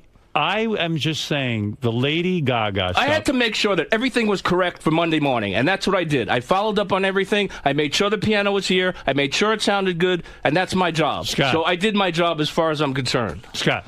Everything came off great, okay? Scott. So you all busting my balls. Scott, I get it. This is what we do around here. I came by and gave you a sincere compliment. I know you did. It's still, if I compliment anyone around here, all hell breaks loose. This all started because you complimented me. I know. Okay. I'm never going to compliment you again. No, because it's bad. That's what makes it bad. Let me just bitch and moan that nobody compliments me, and I'll be happy. I'm going to say again. Isn't it so much better? Yes. Scott, the sound for Lady Gaga. It was great, and it was a team effort. Can I finish? Thank you. The sound for Lady Gaga was terrific. Good job. Thank you. It was your best work ever. Here you go. I mean, all I know is when I compliment. See, normally I walk out of here, I don't say anything to anybody. Right. And then I get blamed because I don't acknowledge You never anyone. acknowledge anyone. So for once, I walked by, saw Scott, say, Scott, great job today. And that started a whole slew of problems. Fuse got lit. That was the worst thing you could have done. It started problems with other people. Yeah. I mean, I just said, job well done. Most people around here think I don't do anything. Well, that's their perception. So because it looks like I don't do anything, but actually, you know what it is? You're so cool, calm, and collected. I'm multitasking. Nobody knows. I'm working my fantasy baseball, and at the same time, I'm engineering. All right, thank you. Thank you, Scott. Thank you for the compliment. Let me just explain. Certain jobs, certain No, you people, did already. All right, we get it. You're winning. You're winning. Sometimes I do all of it. Sometimes I do, understood. 10% of it. Whatever. Whatever you did, you did well. Good. The team did well. To all the guys on the team, congratulations. Do me a favor. When you do something, write what you do on your head. That way I'll know how much the percentage of what you did. Make your credit. Like credits, like movie credits, but write them on your head. Scott, you're being called out. No, that was my audition for Ronnie's show. Scott, did you really have very little to do with this segment, and you're taking 10%? I had 10% of the contributions. I don't know the 100% percentage. Whatever the credit? fucking thing is, the segment went off great, and everybody was happy. Okay, I work with other people around here, and we get the job done. That's it. A lot of these other people don't seem to think you were the main ingredient. I'm not a man. I obviously didn't do anything. Okay, I have to follow up. Gary wanted to make sure that the piano got in there and got set up properly, and I did. He passed it on to me, and I contacted people I had to get in touch with to make sure that it was done. But when they broke down the process, it seemed like you had a very small part, yet you got all the credit from Howard. I get the credit and I get the blame. So You know, sometimes you get blamed for something that doesn't go right, and I have the same responsibility. I mean, if it didn't go well, then I would have gotten all the blame. Right, Tim? You're stirring the pot this morning with your news reports. Really ignited a couple of feuds. First off, with Ronnie, he really took offense to the fact that you were not willing to Yeah, cover. well, a couple of things. We thought the audition was at 8. We're short-staffed. Everyone is working longer days, more stories, and we made a decision at 5:30 that we weren't going to cover it. Well, you didn't tell me that. Yeah, I told him that at 6:45 when he texted me. No, she just didn't want to come there, and it was too late for her. Ronnie's obviously... Will you please? Feels hurt. Feels hurt. He's not Howard. Go there. Sorry. He also seems hurt, though, that he seems to think there's no punch in, punch out here. Like, so, he didn't accept your short-staffed reasoning, and he thinks you should have been there. See, he wants to get on camera. Regardless. Yes, you do. I see you hovering around like a bee. I'm supposed to be here. It's my job. At least I'm here. Right. At least I do my job. In retrospect, you wish you had How gone. do you not laugh? That doesn't make you laugh. I'm always laughing. I'll do my Flavor Flav. What? But he seems to think that no matter what, even if you were short-staffed, you should have gone the extra mile and been there. You said you claim that points to the fact that he just wants to be a celebrity around here. He wants to have the Howard type of. I can see how his ego may be bruised that we weren't there to cover it. We'll cover everything else. Believe me, we're just going through a little transition now, and we'll be there for him. Absolutely. When he wins an Emmy, we'll be there. Yay! Now with Scott, the engineer. Yes. You stirred the pot once again. I mean, this is turned into a major war, and right now there could be sort of controversy between him and Tim Sabian starting to brew. Yeah, well, with this story, I was just reporting the news. Scott left out an important phrase. When Howard said thank you to Scott, he could have said, it wasn't just me, it was Chris and Sarah, and just go down the list. I know I've done that in the past when someone has thanked me. Just recently, Shuli helped me with something, and when Brad, my news director, came in to thank me, I said, well, Shuli also helped me with this as well. So, things happen. Sometimes you forget. So, but it definitely... Throw me under the bus. I'm not. Lisa, it's a team effort around right, here. But you... I didn't take all the credit. You neglected to say... He walked by the office. I said, thank you. I'm not going to start with him, this one did that. I don't know who did what. I know that we got the job done. I'm not going to start listing a bunch of people. He knows who works around here. And it's a ridiculous situation. We made sure that segment with Lady Gaga went off perfectly. And that's the most important thing. I do have to say, I saw Scott... in the studio working with Horace, her engineer, and I saw Scott working with Horace at the mixing board. Yeah, well, thank you. So, obviously, I did do something. I didn't do it all. And I tried to explain. Sometimes I do it all, sometimes I do some of it, sometimes I do little. Every situation is different. Are you going to say something to Sarah today? No. I said what I had to say on camera. Sarah should stay out of it. It had nothing to do with her. It had to do with how it sounded in the studio. Whether the piano guy, that's ridiculous. She shouldn't even say a word about anything. That's her job. Okay? So I don't know what the big deal was. The credit was that Howard was happy the way it sounded. Okay? I'm not a secretary. I'm not responsible for getting pieces and parts delivered. Okay? That's somebody else. I'm responsible for making sure that segment sounded good. And that's what it did. It sounded good. I don't operate on, I'm not a moving van. I just reported what she said on our news report. Well, she's wrong. She should just stay out of it. Well, you need to tell her that. I can't tell her that. This has to do with the way it sounded, not the way the guys moved the piano in. Okay? Gary wanted me to make sure that everything went all right before he went on vacation. and he put me in charge of that. And I did. I made sure that everything went all right. Okay? They had all the information of... I wrote Jared an email. I said, do you have all the information? Because Gary didn't give me the information for the Steinway people. He just said, make sure the piano gets here. I said, okay. So I contacted Jared. I said, do you have all the information? Because I was going on vacation. And he said, yes, I'll take care of it. So he passed it on to Sarah. He didn't even take it.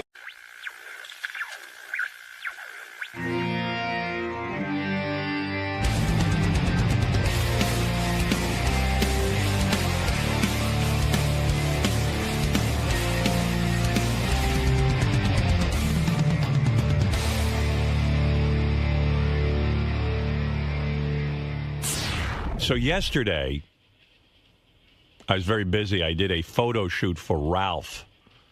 Oh, is this the cover of... Well, Ralph has an app. I'll explain to people. Okay. You're in the loop. Yeah. Ralph. Wow. You know Ralph.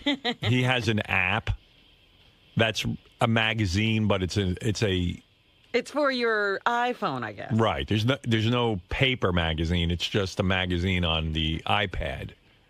Or I guess you could get it on the Android. I don't know. But it's an app. So he asked if I would shoot some pictures for the cover of the app, but it's really not I don't know how to describe what he's doing.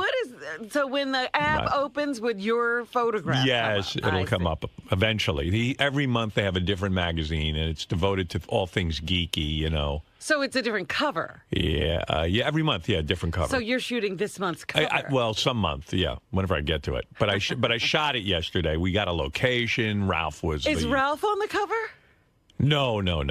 We shot a group of people who are all these people who go to the comic book conventions, and they dress up as various characters. They're in their costumes? They're in their costumes. You actually interfaced with people who go to these conventions? Yeah, and they have these elaborate costumes, and I thought it would be interesting to shoot them out into space. Well, they're doing well. There is an article on them that I guess Ralph's magazine is writing. Yes. And I thought it'd be interesting to shoot them in a very... Now, see, this is encouraging this. Yeah, it is. It is. But listen, I'm the photographer. Ralph is the magazine guy. He's the actual encourager. Yeah, it seems that Sam Simon is involved. He's the publisher. So I guess he's the guy with the money because they rented a location for me that cost a couple of G's. You were in a studio? No, we shot on a location at a townhouse. I wanted to put them in a beautiful, rich setting. So these weirdos... It's like superheroes kind of hanging out in their mansion, so to speak. No, it's weirdos hanging out in somebody's nice house. I'm telling you what I was doing conceptually as the photographer. Of course it's weird. Well, you know, I liked them, actually. They were all really nice. One guy who... These are the people... Did you ask them where they lived and... I was so busy with the technical aspect of shooting this picture. It was so difficult for me that the first setup was almost 3 hours because I was having technical problems with my equipment. Yeah. Well, I was shooting with all indoor flash because there's no light in these apartments. It's all artificial light. Not in a townhouse, yeah. No, the windows open up to another building. Right, they're very closed in. Yeah, there's no light. So you have to create your own light, so to speak. And this was rather complicated for me. You know, I'm not a professional photographer. Was your teacher there? No. Oh, no. You're on your own. Yeah. Well, yeah. I had to call him, though, at one point. My flash wasn't firing remotely, and I was having a bitch of a time. I asked his expertise, my teacher, Doug, and he was helping me, but over the phone somewhat. And then, you know, what could I do? I couldn't get the equipment working. I had to go to Plan B. Wow. Yeah, I don't know what happened there. So you're stuck. Yeah, but I enjoy it. You can't even move this along. I was very stressed out, though. I get very stressed. I want to come through for people because, you know, Ralph and Sam had rented a space. It felt like I was the pro in charge, but I don't have like a lighting team or a crew. Like I'm kind of on my own. Yeah, I'm on my own. It was. And that's a big job for on your own. Couldn't get into the location. Yeah, I needed to set up for 2 hours, and I didn't have the 2 hours to set up because you get in at 11, and at some point I burn out. I got to get home and get to work. You know. Yeah, this isn't your real job. No, but it felt like a job. It felt harder than the radio. I was there from 11 till 5 o'clock. And I couldn't even get the shots I wanted, all of them. Well, I was thinking about you. I said, you know, the thing you really know how to do, you never had a teacher for. Right. Right. And now all these other things you do, you have to have a teacher. Well, of course, because don't forget, this was my job. I went out and made a career out of this, and I had years and years to study it. But you didn't know what you were doing. You never had a teacher who said, now, Howard, you're supposed to say this. Right. Well, this You is a taught hobby. yourself. This is a hobby. It's not my career.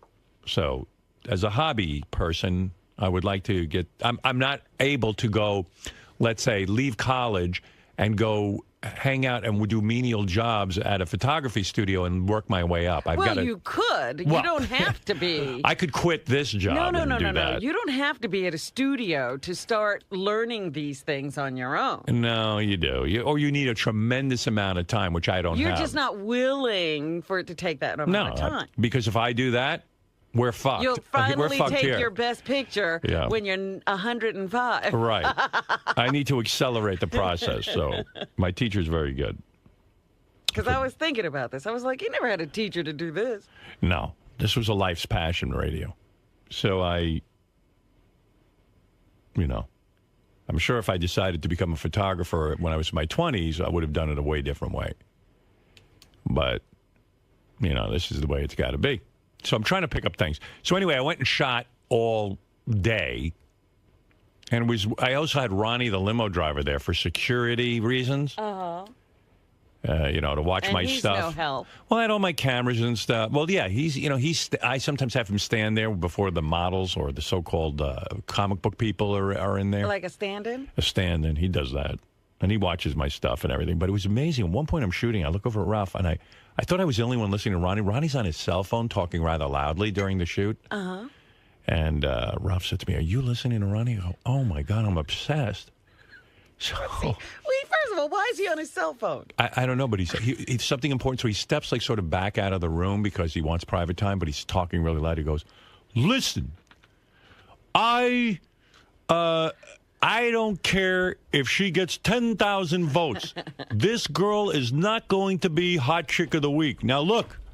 Now he appears to have some sort of organization around his Twitter account. And now he's having to make decisions and yell at people who Robin, are trying to do things. He sounds like Hugh Hefner. He's like he's finally in charge of something. Ronnie's in charge of nothing, and now because he's up here, he's got some sort of weird TV deal at you Fox. started this whole I did. It's all your fault. He's back there and he goes, "Look, I'm telling you, she is never going to be hot chick of the week. Find someone else. I'm looking this over right now." I got to tell you something. When he got on Twitter, he knew what the fuck he was doing. He had nothing to say. Right. I said to him, "Ronnie, why don't you pick a girl every week and feature her picture? It'll give you something to do with your Twitter account." He's now worked this into some sort of life that everything you suggest to him all of a sudden becomes a world. And it's almost like I endorsed it because I came up with the idea. So now he's gone full blown into it. And he is so involved with Hot Chick of the Week. It has politics. It has drama. And then the other thing, it's going to be a TV show one of these days. the other thing is he calls Mondays Mund-days. Oh, God. Mundays. That's his other big thing. And what happens on Monday? Nothing. Nothing happens on Monday. But it was so weird listening to him on the phone. It almost sounded like young big business. Like when you have to first got started in the business. Except Ronnie's 60-something years old. But you should have heard him barking out the. And listen, who's he yelling at? I don't know. It appears to be a contingent of people. Like it seemed like there's an organization. I just thought he would get This is like a madhouse. Yeah. Look, it's not gonna happen. You got to tell her. It was like loud, and he became very, very aggravated. You got to see it. I was like, this guy used to sit at home picking his ass. He's got a whole life now from the show. This all happened when I took him out of the limo and let him stay here every day. Yeah. He insinuated himself into every situation. And then Fox flew him out onto the red carpet out in L.A. for this MMA. There's a big MMA event. Fox is now covering mixed martial arts, Okay. So they fly Ronnie out there because supposedly this TV deal for Ronnie is in play. They're still talking. Yeah. So he's on the red carpet, and I figured he'll just stand there and someone will just throw him off the red carpet. And like, who are you? Yeah, they started interviewing him. This is a woman from Fuel TV. You want to hear Ronnie on the red carpet? Sure. Yeah, it's remarkable. Look out, people out there, this would give you hope. If Ronnie can have this happening, right, anything is possible. Right. He's like the Kardashians. No, worse. He's not even fun to look at. So he's on there, and he's, and like real celebrities, he's like, I can't talk about this, I can't talk about that. A lot of stuff he can't talk about. Really? Yeah. Like he can't talk about his deal, his TV deal. I guess his agent told him not to Can you speak about imagine it. that poor agent? Yeah. I know the agent. Just shut up, Ronnie. Just don't say anything. Yeah, don't say anything, and you might actually get something going. No one can believe this. But listen to him on the red carpet. Thanks, Jay. Right now, I am hanging out with Ronnie Mund on the red carpet. You may not know this, but he is Howard Stern's personal limo driver, bodyguard, and has known him for 26 years. And I watch this stuff, and I'm like, I really don't want him. Listen to the credentials. Look at how long it takes to explain why we're going to talk to Ronnie Mund. Yeah. And it's all based on my relationship with him. And usually, Halle Berry comes up. Hi, Halle Berry. We don't have to have it. They're still talking about why we should talk to Ronnie. Right. Then the another annoying thing is, Ronnie says because of Twitter, he got his TV deal. That's the other annoying thing. He didn't say it on the red carpet, but he's been going around saying that. I know. I thought he had stopped that. No. Maybe he did. But that's annoying me anyway. Because of Twitter. You said that all the time about Twitter got me my TV deal. When did I say? You used to say it every time you Every day. No, ask anybody around here. Hello. You always said it. I'm not talking about the Fox thing. No, I'm not talking about that either. I'm talking about around here. You were saying to me, Twitter got you your TV deal. Stop it. You don't let me talk, man. You just asked me a question. I'm answering you. No. You said, where did I hear this? I said the Twitter thing, the TV show was the other one, that sitcom baloney thing. Right. Okay, that one came through Twitter because the guy called me through Twitter. But it doesn't come through Twitter. It comes through this show. I understand that, and so I when said you talk that to the people, woman. When you talk to people, I when know I you did said the that interview, to the woman. what is wrong with you? Why do you have to break my balls? You know I appreciate what you do for me. It's just you're full of shit, man. If you you're say I don't. You're dopey. You don't understand. I'm not dopey. Twitter That's is why not. your agent said I be didn't quiet. say Twitter. That's why the agent had to tell him to shut his mouth about the TV show. He was fucking that up. No, I didn't. He talked himself out of everything. What is wrong with you, man? They're like, keep quiet. Why do you get? And why do you say I was on the phone all day? I didn't say all day. I said at one point during the shoot. Somebody called me. Who is that? Like, what is going on there? Like, when you're on the What phone is the going, screaming? I don't care if she gets 10,000 votes. Like, who do you Who talk are you to? talking to about that? Well, you don't, dude. I thought you were doing a photo shoot. You're Ralph listening and to Ralph and I were consumed with your conversation. First of all, there was no music at the shoot and stuff, so it was like anything. Well, it was like being in a museum there. Right. Go ahead. Who were you talking to? I was talking to somebody about this. Who's somebody? This hot chick of the week thing. Who's Right, I know somebody? that. Xena. I was talking to Xena, the girl that works with me on this crap. So she works with you on it. Like, Yeah, she helps me pick girls. What she does is. So you were against one of the girls being chick of the week? No. That's what I got from the conversation. No, that's not true. There was one girl who had more. I had the month of December. Okay. I'm You have starting to hear sound the- like JD now. Come on. You know what? Howard TV was covering me shooting this I'm thing so for Ralph. glad. Did they get this? It might be on the tape. If it is, you got to hear God. him.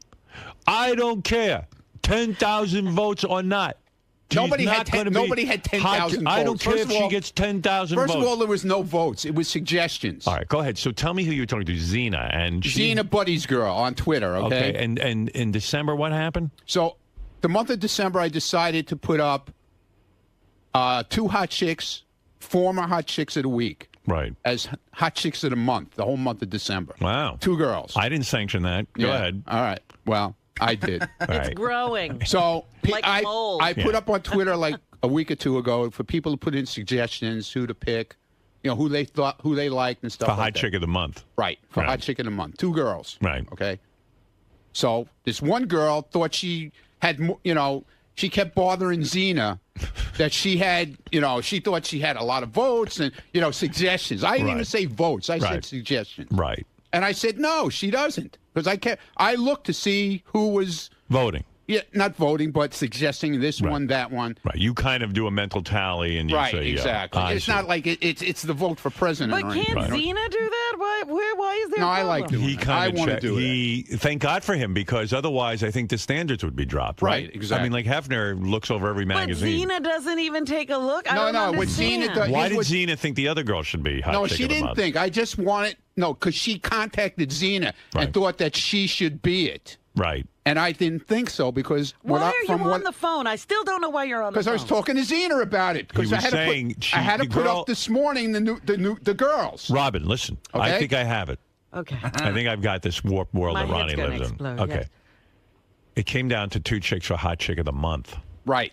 One of them And said, the girl who's in charge of it can't figure it out. No. One of them that's said, not, that's not it. no. That's This not girl it. called. Stop Listen it to me. now. This girl calls in complaining to Xena. She didn't call. She emailed her. All right. She emailed Xena and said, "Look, I really do think I'm hot chick of the month, despite what you guys think." Right. All right. Exactly. So Xena had to contact Ronnie about it. Exactly. Because That's what was going on. Ronnie's like, "Look, I'm firm on Hadn't this." you already picked Hot Chick of the Month? No, I went right up until yesterday, and I decided yesterday who I was putting up. It was, Then why was there even it a was conversation on Saturday? No, this was yesterday. Oh.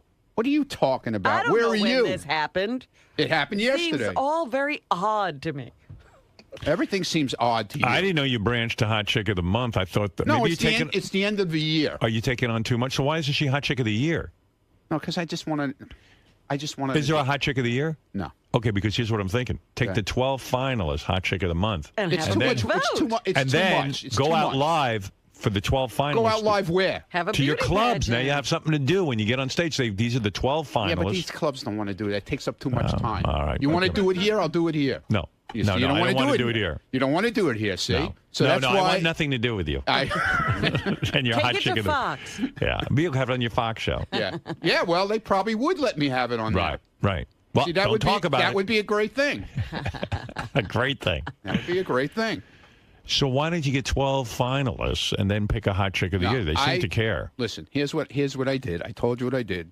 I didn't want to make a whole big deal. I just said, people put in suggestions who you think should be Right. hot So chick. of the month. I heard Two- you being, I said I two heard you girls. being very firm with Xena, though. I heard you kind of like, look. Yeah, because the girl insisted that she was the one that should be it.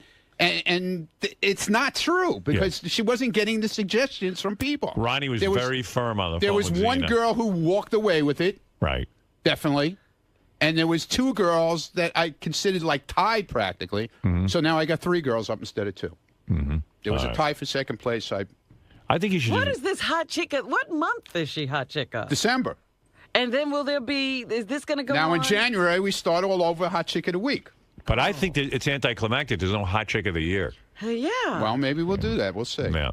I don't know. It just seems like it's leading up to something, and Maybe. then you Maybe kind of, it is. I don't know. We'll see.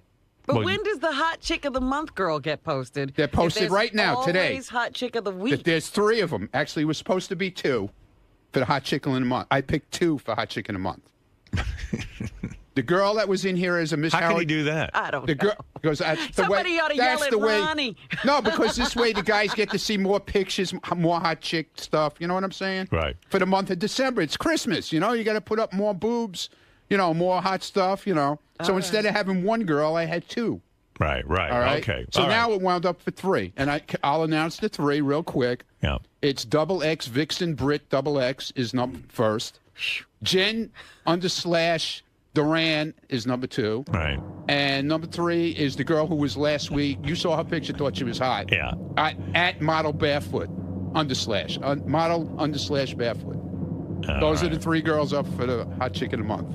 They're still up for hot chick of the month. They went up this morning. They are the Do you hot, notice a pattern? They that- are the hot chicks of the month. Every hot okay? chick seems to have an underscore in her. No, except Vixen. Except doesn't. she She doesn't just have. has a million X's. Right. Yeah. She's like, XX. wow. Yeah. And was Vixen the one that had the All the impersonator? tattoos. No, she had all the tattoos. But didn't she have an impersonator who was like VIXXXEN and people? Yeah, get yeah, and confused? they blew her account. See? They shut her account down. Yeah. It was a whole thing. See, Robin, I'm up But on it. Xena got her account back for her. Oh, good. Yeah, Xena has an in with Twitter? Yeah, she does, man. Yeah. Because when I first went on Twitter, some guy came on as me and changed like one letter. Right. And he was like cursing all the girls out and stuff. Right. That could ruin your whole hot chick thing. Yeah, it ruined my whole. I only had like maybe 100 followers then. This is before you started talking about it.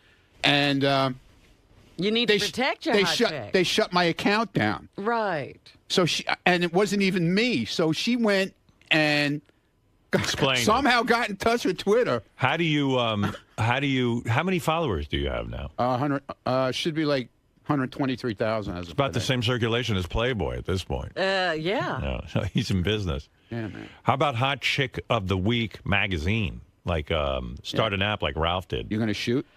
No, I don't want anything to do with it. You should have seen this guy yesterday, man. Go ahead. He was out of his mind with this stuff. He was like, what's her name? Annie Leibovitz, or whatever her name is. Yeah, it was like Annie Leibovitz. So do you drag in like a ton of equipment? Yeah. I brought in suitcases full of equipment. And one of his lights was like all screwed up, and he had to call for help. And the guy told him what to do and got it working, and he had it all set up. I had a hardwire. It was cool. Yeah. It was cool. It was a cool shoot. Why wouldn't you get an assistant for a day like that? You want to know what, Robin? I don't know enough to tell an assistant what to do. I just have to do it. I wouldn't say, I don't know anyone who's worked with me before. I mean, so I have to set up this stuff. Well, Ralph helped him, and I helped him a little bit, and then like he gets all like wound up when people start telling like they want to do this, and then at one point he says, "Listen, I got to take this thing over." Yeah, I did. Well, you'll see the tape of how on TV. I mean, it was first of all, Ralph. Oh my goodness! Starts saying, "I want you to do this. I want you to do," and I go, "Ralph." Why would you get involved with Ralph? I know. So I go, "Ralph, I gotta do my thing here a little bit, okay?" So then I see Ralph with his cell phone, and he starts taking pictures. I go, "Ralph, why don't you take the pictures and I can go home? You're going to stand there and take pictures? You essentially hired me to take the picture for your magazine. Right. I need you to help me." Are you going to say, "No, but I'm shooting down here. Why don't you come down?" I go, "Listen,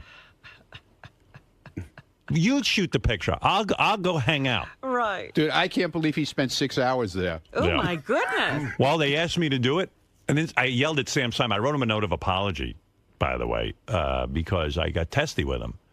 I'm shooting, and it's getting late now, and I'm tired. Yeah. You know, I've been up all morning. I get up at the crack of dawn because of this job. I'm in that rhythm. Yeah. You know how it goes.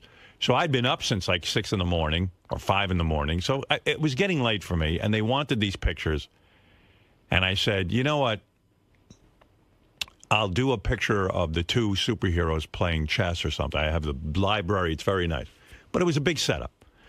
And Sam was helping me. He was being nice about it. But then I'm trying to take a shot. He's in my way. I go, "Sam! Get out of... Listen, go over there. Over there. Where should I stand?" He goes, I say, "Out of the room." Because, listen, it's all on my head. And I take it seriously. One thing you know about me, Robin, I take everything I do seriously. Absolutely. Why bother if you're not going to be serious? Exactly. Like Hot Chick of the Week. You got to take it You're seriously. yelling on the phone. That's right. Yeah. But I was hiring Ronnie for security for you. And Ralph called me back. He was busy running his own corporation. Ronnie said, "You don't need security." So no, I didn't say that. That's what he told me. No, I said, "Are you sure that's what he really wants?" He said, "Well, let me call him back and check." Oh, because he called back and said, "Ronnie says you don't need it." No. He explained the situation to me. Right. He said what it was, where it was. I just wanted somebody watching my stuff and my gear. And we did that. All so right. everything was That's cool. all. All and right. everybody was cool. Everyone was great. Yeah. Yeah. Wait till you see these pictures, man. I'll tell you.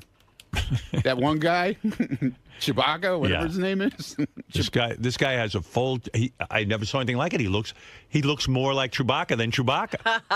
He wore stilts. The whole thing. He was crashing into He the was like ceiling. 8 feet tall. Yeah. Crazy stuff. It was insane. It's a fascinating world, and there's one woman who hot actually, chicks, man. one woman actually makes a living off of this. Really? She's worked it into a whole business. What is the living? What does she do? She Go goes to parties? conventions, parties. Her costuming. She makes costumes for other people. She's worked it into a major business. Wow. I mean, it's a thing. It's like Halloween all year long. And how did Ralph find these people? Does he go to the conventions? He went to all the conventions, and he would send me pictures of them, and I would say, "Oh, I like this one, I like that one," or he would pick them, So he met them, and I guess they're writing an article on them. But yeah, that other guy, his partner, life mate, whatever he called him. Yeah. was interviewing each one at a time and doing a whole interview in the back room. Right. Yeah. Yeah. So there was a whole thing going on. Okay. But it was really cool. It was fun. But demanding, I take it seriously. So anyway, getting back to Ronnie on the red carpet, this is unbelievable. So here he is. Ronnie's out in L.A., and he's on the red carpet. He's like Brad Pitt. Thanks, Jay. Right now, I am hanging out with Ronnie Mund on the red carpet. You may not know this, but he is Howard Stern's personal limo driver, bodyguard, and has known him for 26 years. I also hear that you have a pilot coming up on Fuel TV. Tell us about it. I'm glad to be here for Fox and Fuel TV for the UFC.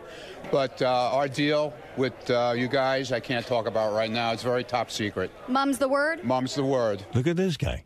Mum's the word. I love him. He's like a diplomat now. Yeah. I'm very happy to be here for Fox and Fuel Can't TV. talk about my next project. He's like Jennifer Aniston. I was trying to be, professional and act like an asshole. He would rather just talk about what he's here for and not talk about his personal life. I can't talk. Yeah, right. Oh, the whole interview is hi, I can't talk. You hear this guy has more things he can't talk about. That's the best. Because then they start asking about me. He knows not to talk. He goes, I can't talk about that either. This is the guy who I can't. learned, man. Let's talk poetry. Oh, that poetry we're going to get to in a minute. That's the greatest. Everybody was a buzz about I'm working on it for the party. Oh, great. Oh, Little Mikey wrote a song to Winter. Yeah, Really? Fuck him. Did you hear it? No, but fuck him anyway. I'm going to send the poem over to like a 6th grade teacher and have her grade it. I'm not going to tell her who wrote it. Oh, is that why Jason took it from me the other day? Yeah. Yeah, he told Why me. are you doing that? Because it's funny. He told me he needed it to post it for something. Right. Look, which we was know bullshit, what obviously. the 6th grade teacher's going to say. Now, what are you say going to this Why is are you terrible. going to do that for? I think you're going to do well in 6th grade. I think. Thank you. Sure. I think you better go a little low. You know what's weird about your poetry? Like when you write about winter. Yeah. You write about winter. Yeah, I mean, you're so literally like winter is cold. Okay. Winter, the leaves No, fall I didn't off say the it was trees. cold. Well, whatever you say. Winter is leaves falling off the tree. Winter, the clocks. It gets dark. It gets darker early. Very dark. Like you're very little. You like sleep more. You get Z's. You don't try to draw any sort of like we're in the winter of our life or why? No. Why would I do that? Or fog comes in on little cat feet. Fog rolls in on little cat's feet. What the fuck does that mean? She asked me to do a thing about winter. That's how I felt about it, and that's what I did. Right, but you're feeling. I kind of did like like what goes on every month in winter, kind of. You know your what I'm feelings saying? really aren't in the poem. It's more like a weather report. It's more like a sunny today, cloudy tomorrow. It's a description, but very literal. I mean, Right. you didn't. What do you want me to take do? this Write a anywhere. 20-page poem? No. Come on. I try to do it. No, you know what? I'm saying some of the great poets. I don't know if you read poetry. I'm not a great poet. But some of the Never said I poets, what they was. try to do is they talk. They're writing about winter, but sometimes it's more like about old age. Like you kind of see, or I'm in the winter of my life, or Well, I don't want to do that. you know, you don't want. You just want to do literal stuff. Yeah. I get it. Okay, that's your style. All right. Let's get back to you on the red carpet. All right. How did All this right, so come how up? about tonight, Ronnie? Who are you predicting to win the fight? Is it going to be Velasquez or Dos Santos? Cain Velasquez all the way. All right, and before you walk down this carpet, I have one thing I have to say to you. Baba Booey. Baba Booey, what's your problem is what you should be saying. Back to you, Jay. Poor Jay. He went to probably journalism school. So did this broad. She was hot. Yeah. And Ronnie, then Ronnie on the red carpet. Like you think that this was just a fluke and someone interviewed him, but no, that some other chick came over to interview him from some website. Karen Bryant for MMA Heat. I'm here with. I'm just gonna. Can I go, Ronnie, the limo driver? I like when she gives her credentials. She says she slurs at somebody. You don't even know what the hell she's saying. Right. She's embarrassed about where she is Yeah. and who she's interviewing, everything. I'm here with and Ronnie with the limo driver from the. Nice. She was hot too. You can't even tell me where she's from. Here, I'll play it for you again. Karen Bryant for MMA Heat. I'm here with. I'm just MMA gonna. Can I Heat. go, Ronnie, the limo driver? I was asking Robin. That was the joke. Oh, you're so bad. Give him his own show. MMA Heat is where it's from. It didn't. You could. She just kind of says talked it very like, fast. I think if you say it fast enough, it sounds like NBC or ABC. Right. Because basically that's how you are known on the Howard Stern Show. What brings you to the fights here on Fox? Well, I'm here to support Fox and Fuel TV. I'm in the negotiation of a deal with them, possibly. It's nothing I can really talk about right now, and they invited me out here to come and support them, and I'm here to do it. Can I just tell you how awesome this is? Because I've listened to the show, and I'm used to hearing your voice phoning in and going. It's beautiful to see it coming right out of your mouth. Well, thank you. I'm happy to be here. I'm happy to be, getting interviewed by you. You're a very beautiful woman. Well, thank you very much. So, I know Howard is a fan of the sport. I know he's got some of the fighters on and stuff. But I mean, around the way here when you guys are working on the show, is this something that you guys talk about a lot? Is fighting sort of a big deal in you guys' life? Well, we don't talk about it, too much on the air. But we have guys at work that are big fans. Like we have guys like Richie Wilson, who's one of the producers for Howard TV. He goes to all the fights. He's friends with some of the people in MMA and UFC. Oh, my God. This is some interview. Oh, my God. Richie Wilson's here. My plumber likes the guy works on the show. Right. She asked me about people who work on the show if they're into MMA. The guy in the parking garage. Why is that so fucking funny? Look at her. I think she's referring to like Robin or Fred. I said nobody. All right. And UFC. I can't win. So we go to the fights. We went to the Philadelphia fight, and we saw somebody get his ass kicked in pretty bad, which I was really upset about because I really dig Tito. Oh yeah, I was at that fight, but Rashad looked really good that night. Yeah, he looked really good. You're crying over there. This is it's been a Ronnie weekend for me because I watched Ronnie's block party. Oh right. Oh yeah, I want to talk about on that Howard too. TV. I want Is that the greatest special? Oh, dude, I want to talk about that. Couldn't turn it off. It was just amazing. Could I just bring something up about that? Scott went around saying, I hadn't seen it. I watched it this weekend also. Right. Okay. Scott went around saying that he was very insulted about the whole situation. Because he's a lunatic. Because he's the only one who got hammered. 90% of the show was him getting hammered. Bullshit, man. I got hammered. Sal got hammered. Everybody got hammered. Because it's like a photograph. Everyone always looks at themselves first. Right. They only see themselves. He only sees himself. He didn't see what's going on. Yeah, really. Yeah. He came out on fire. I hated to see Tito get it, but I know Tito had just been in a fight not too long before, and I was happy to see he tried to put up a good fight, but the best man won, I guess. Yeah. Well, and I have to think that there's a little bit of symmetry in between what Howard does and what you guys do, and what MMA is sometimes perceived as a little bit too raw, a little bit too much on the edge sometimes, and yet really you guys are making waves, and people. Did you ever hear my poem about winter? Slowly you're starting to come over, well, not slowly now, but people are starting to realize actually this is some solid stuff going on. Do you feel that there's any kind of symmetry between you guys? I don't know about that, but I feel that the idea of them putting on Fox TV, which is regular television, a lot more people are going to watch it now they don't have to pay for it, and it's going to draw a lot more people. Well, I'm a big Howard fan. I think he's terrific, and when you talk to Robin, you tell her that I will take her to the fights because I know she hasn't had a date in a little while. She's been talking about how she hasn't seen You want to go out with that chick and go to the fights, Robin? No. So anyway, that's the red carpet interview. 2 red carpet interviews with Ronnie. Wow. Yeah.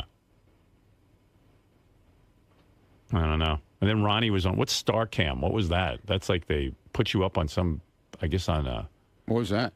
I think the StarCam is like at the fight, they put Ronnie up on the screen. Oh, yeah? Oh, did they? I think so. I didn't even see that. We have Howard Stern's bodyguard with us. You definitely need to be bodyguarded. Yes, I do. Oh, this is where you're being sexy. God. Yeah, this is Ronnie telling... we can't even let him out. You are quite the little Why? What did I do cupcake. that was so terrible? Listen to him. How you With a feeling? body like that, you definitely have Body like that? You have to be bodyguarded. Well, you've been working with Howard for a while. 26 years. What's it like working with such a talented guy like Howard Stern, who I really look up to? It's great. That's all I could say, I'm not here to talk about Howard. I'm here to talk about the UFC, MMA, Fox, Fuel, and... what's wrong with that? We got you trained, thank God. I don't want He's you... afraid to even say you're great. Yeah, I don't want you... I said he was great. We stop it. I don't want you... What's wrong with I do not want you talking about me. You did just fine. But you know what? Please I'm afraid when they say he's from the Howard Stern show. And he starts leering down a girl's dress and saying, hey, baby, you need a bodyguard with a body like that. Hey, what's the big deal? She's a beautiful lady. You need a cavity search. I didn't say it in a nasty way. And I'm the man to do it. Your body needs bodyguarding. It's winter out. Can you learn from that girl and mumble, Howard Stern? I work for that Howard Stern. I'm here to support them. Okay, so who do you think's going to be taking it home tonight? Anyway, there's a lot of that kind of. It's pretty wild. What is wrong with you over there? And then Ronnie was the star of the wrap-up show the other day when he was discussing his poetry, and then he writes poems, I guess, to women. I wish I could hear those. Now, I know John Hine was trying to corner him. He thinks that Ronnie has copies of some of those poems, and he says he doesn't. I don't. Why would I have copies of them when You never wrote a poem to Stephanie? I write it in a card and give it to the person. She doesn't have them? You didn't might. ask? I don't know. I don't know if I wrote one to her. Maybe I did. I don't know. After Stephanie read one of your poems, wouldn't she just break up with you? I would think. That's our problem. Yeah. That's crazy. Like she read it and went, oh, he's so sweet. Oh, dear. And did anybody ever write you a poem? And then Ronnie, I'm sure. Answer me. I wrote you a poem, Winter. But did anybody ever write you a poem? Answer the question. Sure. Yeah, okay. I hope not. I hope you broke up with them if they did. I did. What's wrong with that? What's wrong Beth with told me she was dating a guy once who wrote her a poem and she broke up with him. All right, whatever. She thought he was kind of a nice guy and everything. And all of a sudden, Then she read all of a sudden you read the poem. it was on the level of like a 7-year-old, and she went, "Oh my god, Yeah, okay. this is just All too right. weird." Yeah, No, I'm serious. Okay. Putting yourself in writing is a big deal. Yeah, I don't write poems to anybody. Look, I can honestly tell you, I've never written a poem to a girl. You asked me to do something for the show. I you did great. It. Okay? You told us you were a poet. I didn't say. I just said I wrote some poems. I didn't say I was a poet. Anyway, Well, so he that's was your on. right. He's on the wrap-up show, and he describes to John Hine that he has to be alone when he writes, and he kind of goes into a thing. Really? And you hear That's true. Paul Like McCartney. songwriters and You stuff. hear Paul McCartney and John Lennon. He goes, "This is all in my brain. Like it's all there. I just have to tap into I it." have to get quiet so I can hear. But they tap in and write "Hey Jude," and and then Ronnie's brain taps in and gets "Winter is cold." I never claimed to be get away from me. And then The days are short, like me. And then it's not even that poetic. Yeah, or funny. That's too good. And then Ronnie describes that when he writes a poem to a girl, he has a secret formula. Oh. But then he goes, "I'm not telling you the formula because I just don't want to give that up." And Somebody will cop his style. but 2 seconds later, he gave up the formula. Because John knows how to. He likes to. He Prod. He keeps doing it, man. He keeps Keeps at you. picking at you. Right. So Ronnie reveals that when he writes a poem to a girl, there's 3 elements you put in it: Okay. the sun in her hair. No. I said there's 3 elements: the sun, the hair, and the eyes. Yeah, the sun, the hair, and the eyes. If you write about a girl's eyes, her hair, and the sun. The sun. Yeah. And so all of his love poems have that in it. Uh-huh. Because that's the formula. It was fascinating. The wrap-up show was fascinating with him. What can I say? What's so terrible? I didn't say it was terrible. I'm learning. All right. So I learned about a lot of shit yesterday about you with photography. I learned a lot of crap about the lighting. Yeah. And all that kind of stuff. It's a lot of work. It's kind of cool. I learned about hair, sun, and the eyes.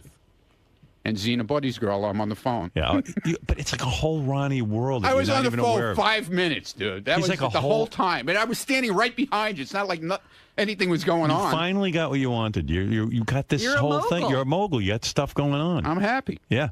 He's happy. I'm happy, man. He loves his fame. I love being here. I'm happy. He goes out on tour and he visits people in clubs. And Yeah. It's amazing. I have to say, the chemistry between you and Scott on stage. Did you watch that? Electric. There is a special on Howard Dude, TV. we got so much book now. Yeah. Gigs. Yeah. Because you would, blowing this all It up. is amazing. We got so much crap booked. We even got a big hotel in Atlantic City after us right now. Imagine when they see those two guys on stage doing nothing. It's not like Martin and Lewis. The best is Scott dancing Oh my God. in the aisles. What did you think of backstage? my God. On Howard TV, we have a special Ronnie's Block Party.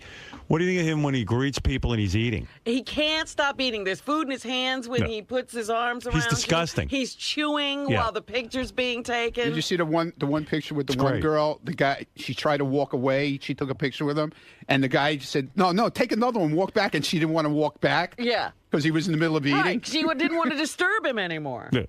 Meanwhile, they paid $35 to meet him. And then the screaming about the money. Frustrating, man. Harassed by a guy who DJ'd on his cell phone. Yeah. You should get paid. Usually in these things, you get paid the same night. You walk out of there with your money. That's the best. Where's my money? Scott goes, where's my money? We did the gig. Where's my money? Yeah. You usually get the cash before you leave. What do you mean, usually? Did you just start doing this? In comedy, he's got all these rules. Well, you heard Artie talking about all that. Remember, Artie used to say... Yeah, Artie used to talk about that all the time. So the Scots now got the lingo down. It's customary to get our cash that night. You got paid. And then Shuli goes, no, I didn't get paid. I'm waiting for the check, and when I get it, you'll get it. Check! I mean, there was cash. I saw cash being handed out at the bar. Cash. Yeah. Do I look like a bank to you? It's customary for us to get... It's customary for you to have an act. And every week he quits. Yeah, but see, and he's quitting all the time. And then he says it's all about him because then everybody was yelling at Shuli. Right. Not just him. Right. You know, and we all caught shit for it, but he claims that it was 90% of the show was all about because him he's being focused on himself. Yeah, really. It wasn't because I finally saw it this week and it was like. You look as dumb as he does. Yeah, right. exactly. It's all and Sal throwing up, you know, he got hammered. Unbelievable, yeah. Sal throwing up. How about that? That was. Did you watch Sal vomit? Oh my God! How could you miss that? It was amazing because he took one shot and then everything came up. It's the greatest Howard TV special yet. It is just remarkable. More to come. A lot more to come. And I love them putting the pins in the map. They're actually on this road. Oh, I love that. How great is that? It's amazing. So that's the Ronnie world, if you will. So it's. And what's the next poem? I got so many emails from people. I'm doing a holiday one for the party. I'm going to open up the party with it. Oh, fabulous. Because JD reading Ronnie's poem got the most email. You should always have JD reading your poem. I know. That's why I didn't want to read it. Although on the wrap-up show, Ronnie started reading his own poem, and I could see the potential in that being really funny. Yeah, but he would only read 2 lines. That wasn't fair. Yeah, well, I don't want to read. Why don't you read your own poetry? I don't like. I mean, Maya Angelou does it. I read it while I'm doing it, and that's it. You know. Right. Anyway, let's see. I think he got him to do it. He got 2. When I wrote it in the bathroom, the first couple of lines. Actually, well, it was quiet. I got to be alone and quiet for that to happen. It's like a guy shitting on a piece of paper. No. Winter is the and then time Jason got all upset because he thought the trees. Jason thought that was the actual paper that I wrote it in the bathroom with. Right. And he was all upset. Winter, but it wasn't. Is when the leaves fall off the trees. He was alone when he thought that. Yeah. I need time to think. This shit doesn't happen overnight. Quiet. Yeah. How long did it take you to write Winter? Seriously. I need to go downstairs when I'm quiet. You know. How long did it take you to write Winter? A couple of days. Yeah, really? Yeah, a couple of days. I do a little bit at a time because, like, if I sit there and I try and write, think of things and write things, and then I'll cross them out and then rewrite little things, and then if my brain starts to bother me, I just quit and start Let's again. see the next what goes day. with trees. Fleas, I just walk away from it because then I'm gonna rattle my brain too much. Right, but you got to make sure it all rhymes. That's the hard part. Yeah, I try. How come you didn't write Winter is when I wear my jacket and hat? You know what I mean? I would think that would have worked its way in. That's Benji. He writes. That's what he writes. You didn't even have Jacket to and put winter in the poem, just because it's about winter. No, he's very literal. I like. All right. You asked me to do something. I did it. Okay. Thank did I do it for you? No, you did. Thank you. It might be not up to your standards. No. We're just asking you as I'm answering you, not we. I'm saying person. you. Why don't you read I'm asking you as a creative person just what you're thinking. Why don't you read your poem on stage at least when you go to these clubs? Maybe I will now. I would say a club poem would be appropriate for every gig. Maybe I will, but I won't read it. Winter is when I wear my jacket and my hat and my gloves. Maybe I'll have Scott reading. They'll give him something to do. 2 boots. How's that? 2 gloves, 1 scarf. Winter is when it snows. Dude, people were putting up all weekend. Were putting up these crazy ass poems on Twitter. Let me see if I. You've oh my inspired God! others to write poetry. Oh yeah, I hear some of this stuff. What happens if you're not alone and quiet? I can't have anybody around. I can't have the TV on. The dogs can't be bothering me. So the first couple of lines, I was in the bathroom, instead of reading the paper. Did you close the door to go to the bathroom, or you went into the bathroom? No. Usually he's in there reading the paper. You know what? I can't say, like, sometimes I have house guests. And, we keep like our newspapers out, and they'll take the newspaper and they disappear with it for a while. And then they put it back, and like now I'm supposed to read it after you were shitting and like fucking reading the newspaper. Well, I throw it out after I'm done. Do you? Yeah. Oh, it's so disgusting when people do that. And it comes back all wrinkled, and you know what was going on. The best is, when you're just somewhere and somebody says, "Can I borrow your paper?" Oh. You don't even know them. I just and then need they it. take it in the bathroom. I just need it for like 5 minutes. And then I bring it back to you. Why can't anyone just sit in the bathroom by themselves?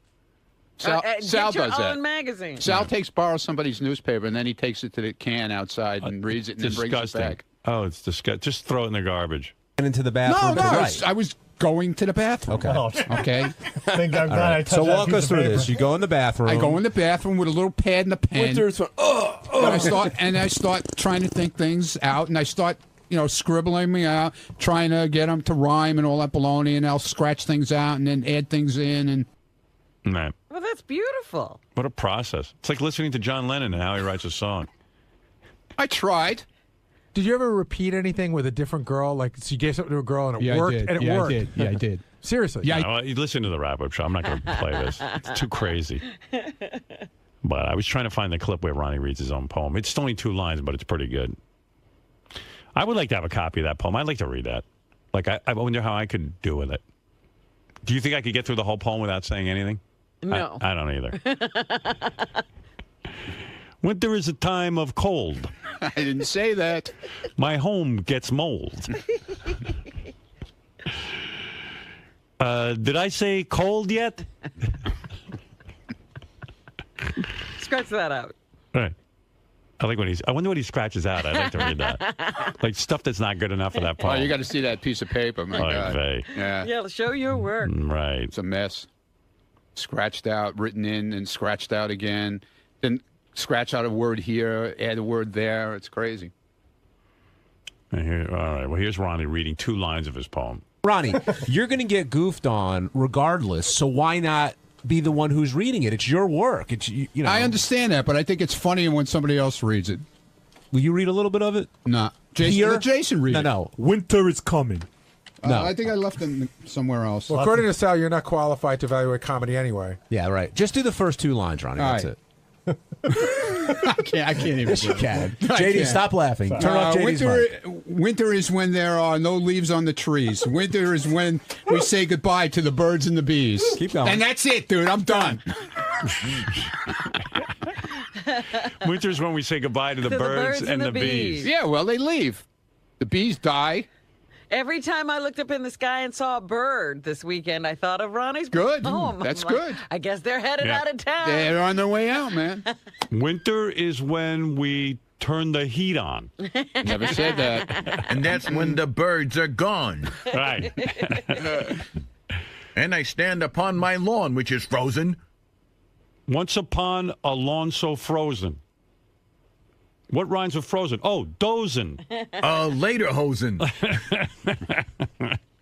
Scratch that out. Say goodbye to the birds and bees. I would like some wine and cheese. When it makes me hungry. Yeah, but that's got nothing to do with the winter, dude.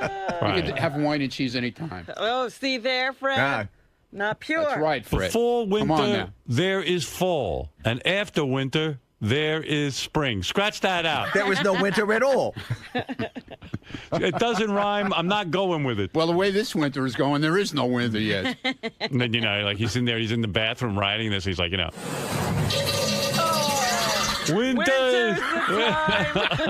Winter. Let's see.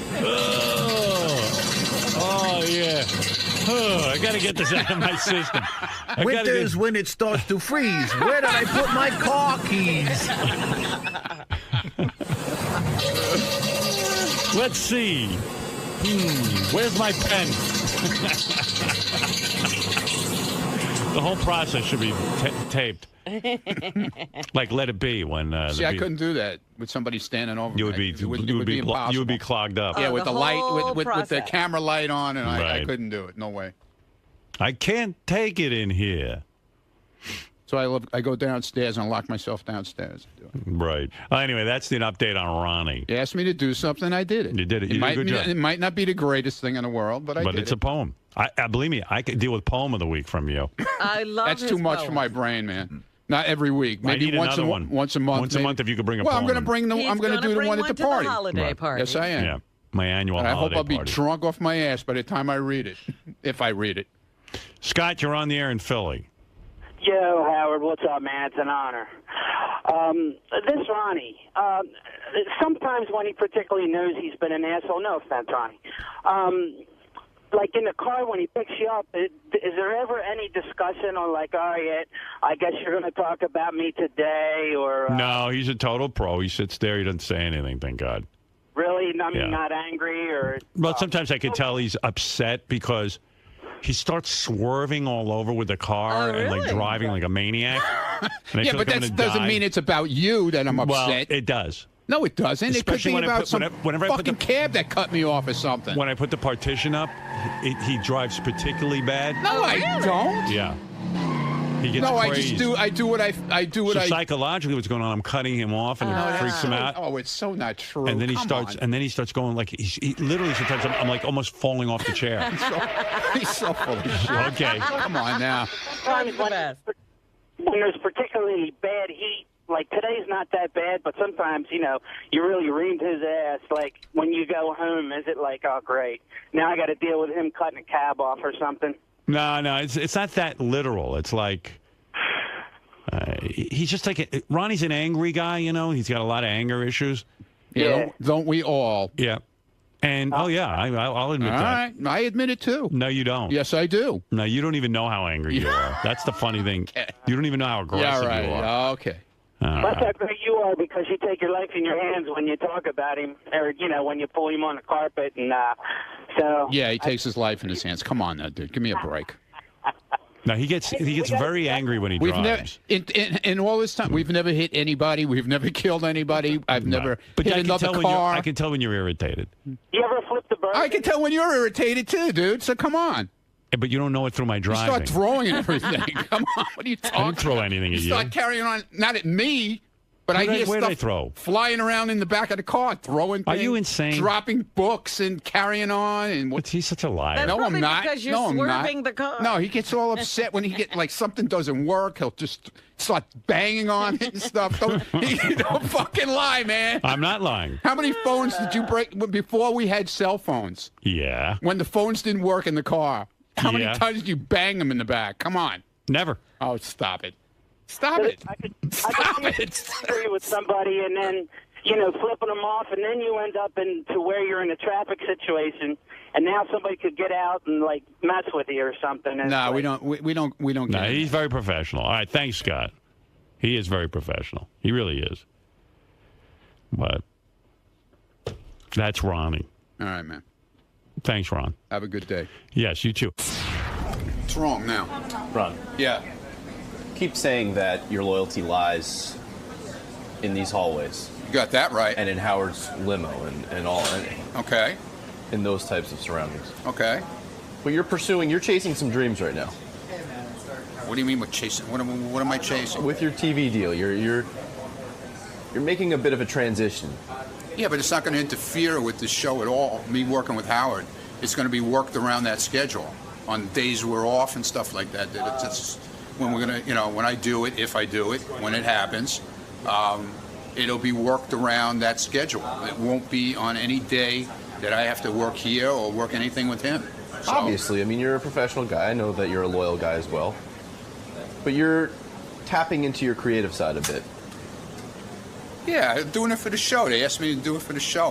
What are you talking about, dude? What, am I going to go out and become a published poet now? Not necessarily, but all these things point to the fact that you're beginning a bit of a career transition. You're going into more creative endeavors. Dude, I'm ready to retire. Don't worry about it. So when Howard retires, we can't expect you to be on the big screen? Or No, man, no. Expect me to be at a pool with a pina colada in my hand.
several layers to what I'm about to tell you. So, the Shuli, comedy show continues on the road.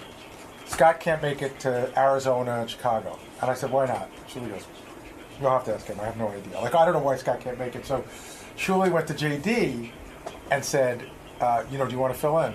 And he goes, we're going to have to renegotiate. And Shuli's like, renegotiate? You're on stage for 4 minutes. He goes, you know that comic that you introduced that got 3 standing ovations? You made 10 times more than him.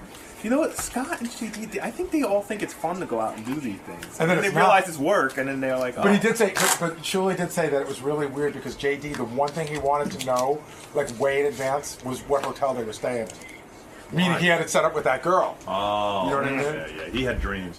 Hey, Lisa G is here. I haven't spoken to her in like ages. Lisa G, come on in and tell us what's happening in the Howard 100 newsroom. Lisa Glassberg takes There's Lisa. Hello there. Came in laughing. Having a good time. All right. Wearing this jacket, you start to sweat after 10 minutes. Right. Go ahead, Lisa. What do you have for us from the Howard 100 newsroom? All right. So where do Ralph Cirella's allegiances lay? The issue came up. Lie. That's what I thought, but Go ahead. I think grammatically it may be lay. Evidently, you don't pay attention to my grammar. But go ahead. The issue came up after Ralph told you he was too sick to fly to San Francisco for America's Got Talent Is late that last true? week. But Now, here was the thing. I wanted to bring Ralph with me. Yeah. We discussed it.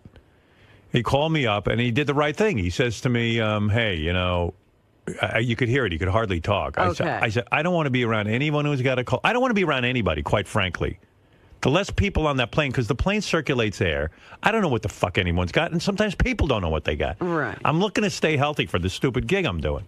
So he called me up. He's got no voice. He goes, you still want me to come? There's something going around because a lot of people have had it. Right. So I said no, and thank you for calling me and making me aware that you're not feeling well. I didn't really need him to come. He had already put together the outfit and all that, and it's not all that complicated. So what are you saying, Lisa? Well, he showed up Friday to host Geek Time. Yeah. Well, that's fine. He would have come with me. He said, I'll come. He says, I just know you're paranoid about germs and stuff. And I said, thank you. Don't come. It wasn't a matter of loyalty. Did he look sick? I didn't see him. I was away. He was sick. Believe me. He was sick. And quite frankly, it was fine. Even like I'm going to St. Louis, I said, I don't need anyone going with me. I don't need a babysitter. You're not taking Tony? No, Tony, I need it. I fucking hair of mine. I don't know how to do it. I'm going out tonight. I need fucking help with my hair all the time. Tony always goes with me. Yeah. Tony takes care of it, and that's it. My hair, I don't know. It needs its own person. I know. I was actually contemplating getting a manly haircut, something that doesn't require styling. Yeah, because like what? I mean, like a man. What do you mean? Something short and spiky? Like what men do. I'm the only guy walking around with a bouffant. Every other guy walks around with a normal haircut. You know what I mean? But I don't have the balls to do it. I've always had long hair. And I've cut it about as short as I'll cut it. Yeah, it's even shorter now. Yeah. That's about it for me. This is the length. Ralph thinks I should grow it a little longer. He thinks it's a little too short since it doesn't hide enough. Hide? Yeah. Hide aspects of my face. That's what I use my hair for. Let's be honest. If I put enough of it in my face, you can't really. It's a mystery. You're kind of like, hey, he doesn't look so bad. That's always been my move. That was Joey Ramone's move. I look like him. Joey always had hair hanging in front of his face. You do not look like Joey Ramone. I don't know. Do you have nice ears? I've never seen those. I have nice ears. Yeah. People I have stuff that's nice that you don't need to be nice. I have probably the prettiest feet a man's ever had. Yeah. I have gorgeous ears. All this shit you don't care about. I'd rather be a super hot guy who looks like Brad Pitt and have the ugliest, feet. And ears. And deformed feet. My feet are Brad Pitt, which is so weird. It's just so.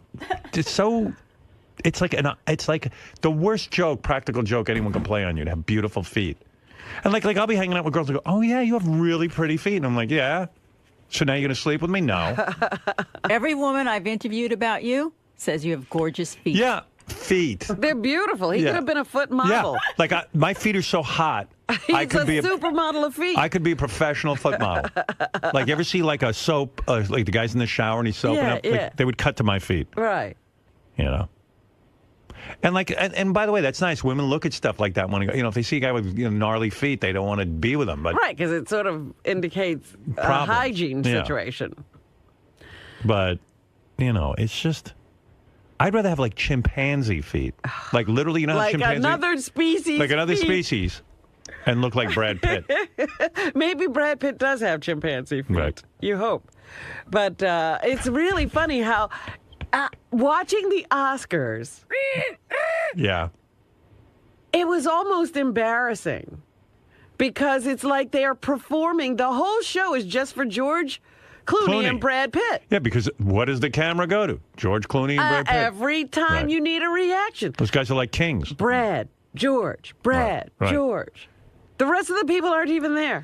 Yeah, and if you just date George Clooney, like Stacy You get Keibler on now, camera. Stacy Keibler is considered the princess of America. Everybody knows her. Everybody defers to her. Yeah. And her fees doubled. Yeah. She gets something like $25,000 or something to appear anywhere. Wow. Said that in the paper. Like she Wow. used to get like $5,000 or something, or 10. Yeah, now you have to get in line. I was at the Beverly Hills Hotel. I saw her holding a power meeting at a table, like literally, like with people just having business proposals. Oh my Yeah. goodness. I want to go out with George Well, Clooney. I hope she strikes gold Yeah. before he dumps her. Well, maybe he's in love. Maybe this time he won't. Yeah, right. Oh, you guys. Don't you believe in love? Not with George Clooney. And Brad. Yeah. I mean, like before dating George Clooney, she was actually hosting Ronnie's block party. She was filling in for Ronnie. Did you hear about the whole Ronnie's block party thing? No. Ronnie's block party, Scott and Ronnie go out, and then they go out with all these comedians like Shuley and stuff. And Right. Shuley's got a real act; he's a real comedian, and these other guys are real comedians. So I guess Ronnie's been traveling with me for America's Got Talent. Yeah. So they had JD fill in, and everyone was thrilled with JD, I guess, at the show. And, Oh, that's wonderful. yeah, and Scott the engineer, I guess, has been going, but they have two big dates coming up, one in like Arizona and another one far away. Uh-huh. I think Scott's like bailing out on it because it's too far for him, and everyone thinks he's doing a negotiating ploy. Oh, no, he wants more money? Yeah, he was like, I think I need a lot more money. Because I think he figured out when he goes far away. West of the Mississippi, my fees doubled. And like no one is looking. I mean, who's Scott? First of all, JD could so easily replace Scott because if you have a choice between Ronnie's block party and seeing JD or Scott, don't you want a JD? Look, I think all these guys are wonderful. But if you give me the choice, I would say JD is a novelty, yes. Hey, Shuley, there was one picture somebody tweeted at Ronnie's block party. It looked at one point like Scott was asleep on the stage. Yeah, right, Shuley.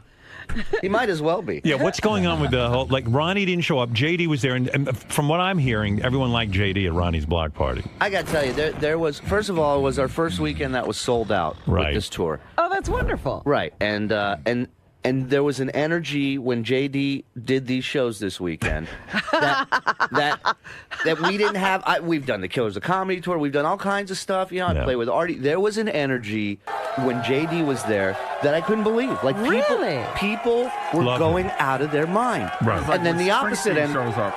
Yeah, then the opposite end of the spectrum is Scott sitting there, lifeless. Right. I think at one point I compared him to a lamp on a nightstand on stage. Yeah. But I like that. Isn't he now giving you a hard time about showing up for certain dates? Well, it's so weird with these guys. Like, I don't think they fully understand what it means to be on the road and to the shit sandwiches you got to eat to get to a point. Now, look, we're all helping each other out. When they do these shows with me, it helps sell tickets, no doubt. Sure. Right. But, I'm helping by doing an hour every You're doing the heavy lifting. Right. So you would think they'd just be happy to be, we're whisked here and there. And they make more money than you guys. Like some of the comics get less money, right, than Scott or... I mean, I have a best friend of mine who I started with in Vegas doing stand-up. Phenomenal comic. This guy, Mad Dog Mattern, did this weekend with us, 3 shows. Every time he finished, standing ovation. Right? Oh. This guy crushed all weekend long. I go to JD. I said, Scott is out for Chicago and Arizona. And you'd have to ask him why. Why is Scott out for Chicago and Arizona? You want my honest opinion? Yeah. Okay. I think the fact that it's okay, it's a bit of a pain in the ass, the flying around. I Right. get that. Okay. Yeah, it's a long trip. I get that. But it's not like you're doing it for free. You're getting a Paid. basic minimum guarantee. If we don't sell a fucking ticket, you still get this money in your pocket. Right. That's good money. Right. You know. Right. I think he knows that with the overhead of flying people out and getting hotels and rental cars, that he's not going to make anything more than his minimum. So Right. what's it worth to him? You know, Is that what's going on, Scott? No, it had nothing to do with the money. Why are you not going I have commitments, previous commitments. What are you committing? You, have you no committed to the Killers, or whatever they're calling. Who's going to sit around on that weekend and go, "Where's Scott? I've been waiting for him all weekend." So I couldn't make it that weekend. That's all. But I'm did you going agree to San to Francisco. go? Yes. No. Originally, I said I don't think I could make it that weekend. When you said, but you said that for like 3 fucking weeks. No, I like haven't. tell you, I go, Scott, I need to know. Are you in I or couldn't are you change out? the plans I had, so I told you. Why don't you just cut him out completely? If Well, he's not but here's my reliable? other problem. So I go to JD. I go, listen, Scott's not available. Can you do Chicago and Arizona? And he goes, well, you know, he's like, we got to renegotiate. And I'm like, renegotiate what? I never said renegotiate. He did. But You've said it at other times. Well, you shook me down. Let's be honest. I'm going to San Francisco. God, imagine getting shaken down by This the guy likes of comes Scott up to me D'Angelo. one day. Shaking him down. Okay. Let's talk. One day he comes up. One day he comes up to me and goes, It's negotiating. It's not shaking down. Yeah, fuck you, As a Jew, I negotiating. guess it's shaking down. But Yeah, let me tell you how you negotiate. Let me explain to everybody how Scott negotiates. He comes up to me and goes, so, yeah, I just don't think scheduling-wise I'll be able to do a lot of these shows. It's just not going to work out. He's the guy who wanted extra money. He's the reason I started this fucking tour. Right, I swear. right, I swear right. to you. I'm not lying. Right. He So- started in with you. So he says, well, you know, just scheduling-wise, it's a lot of flying. I don't know. I said, okay, fine.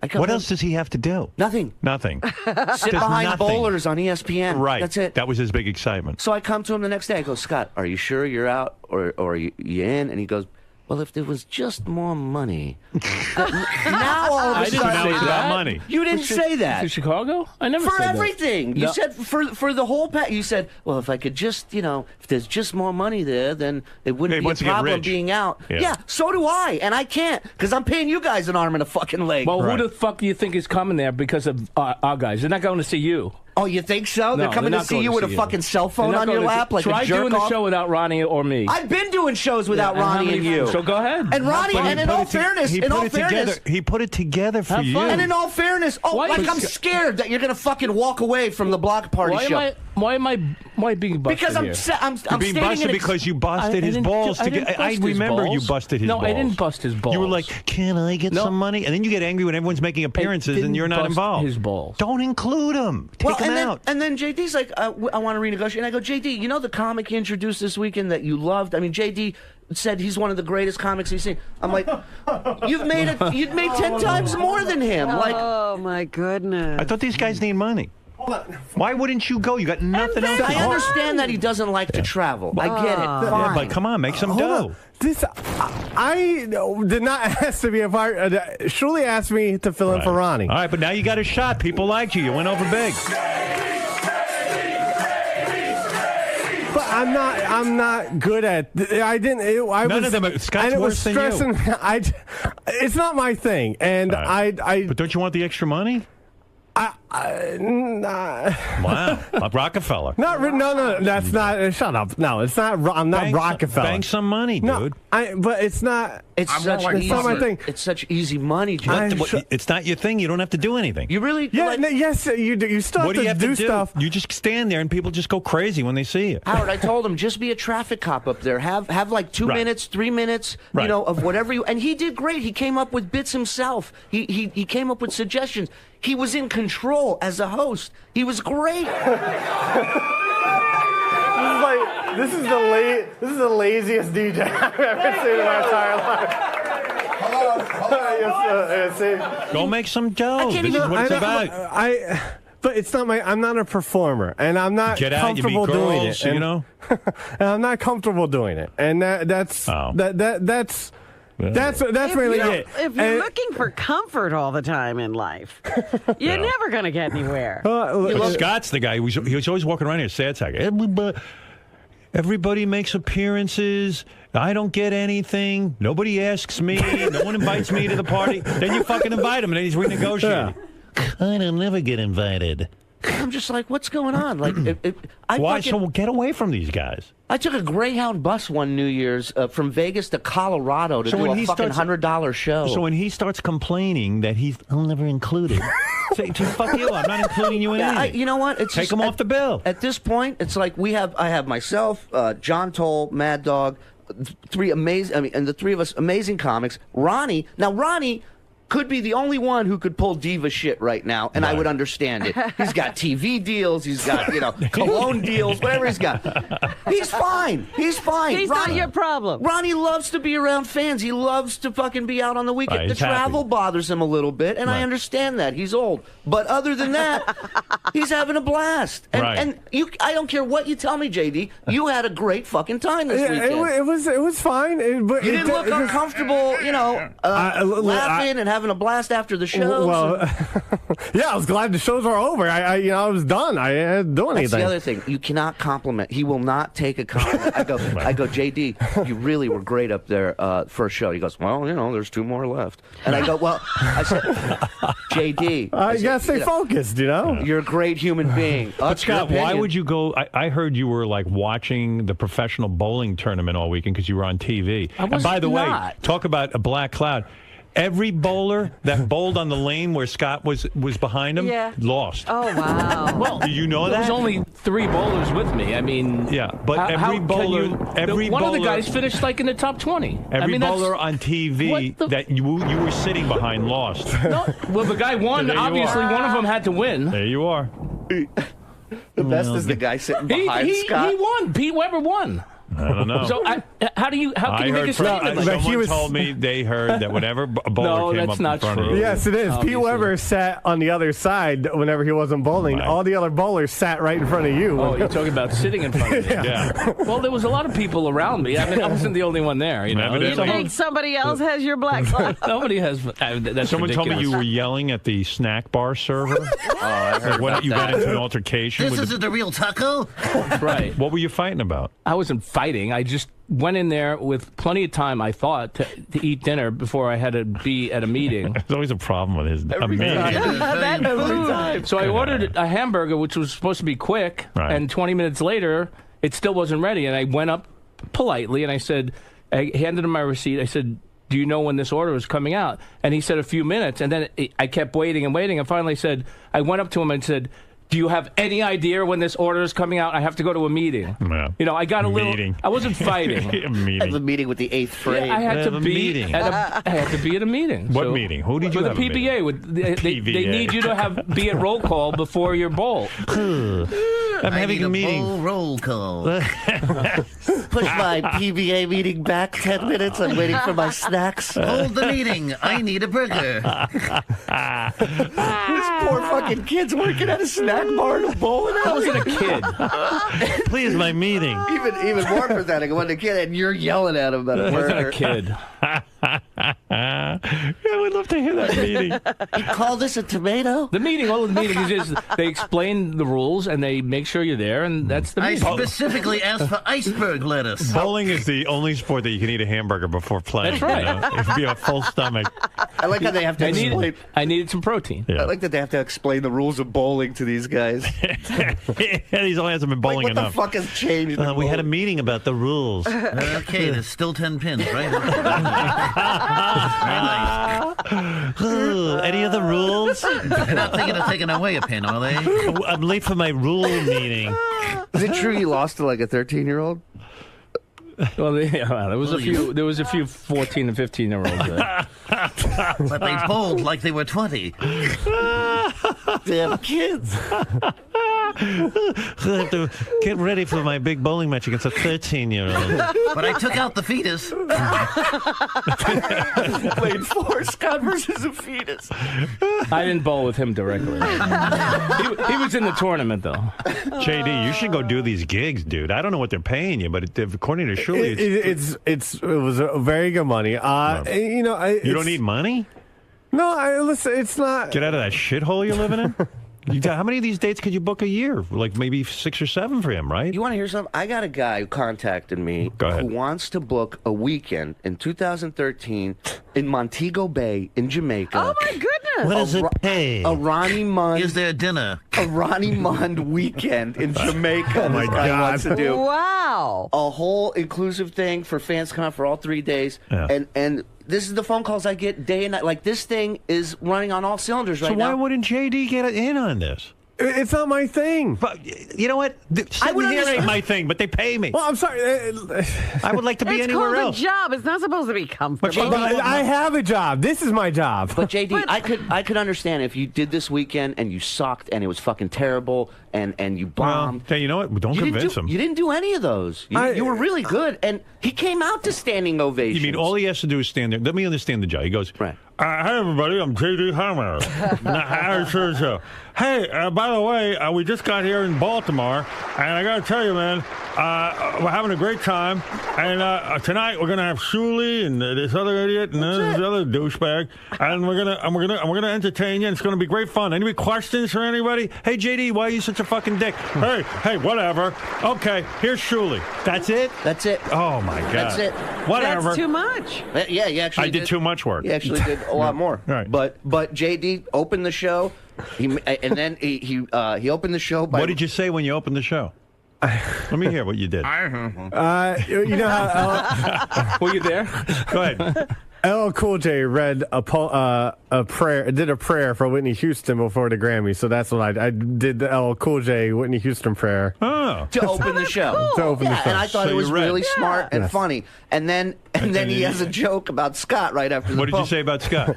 Will Murray gave me this joke. He said, How is Whitney Houston dead and Scott Salem still alive? The most important question, actually, is how is Whitney Houston dead and Scott Salem still alive?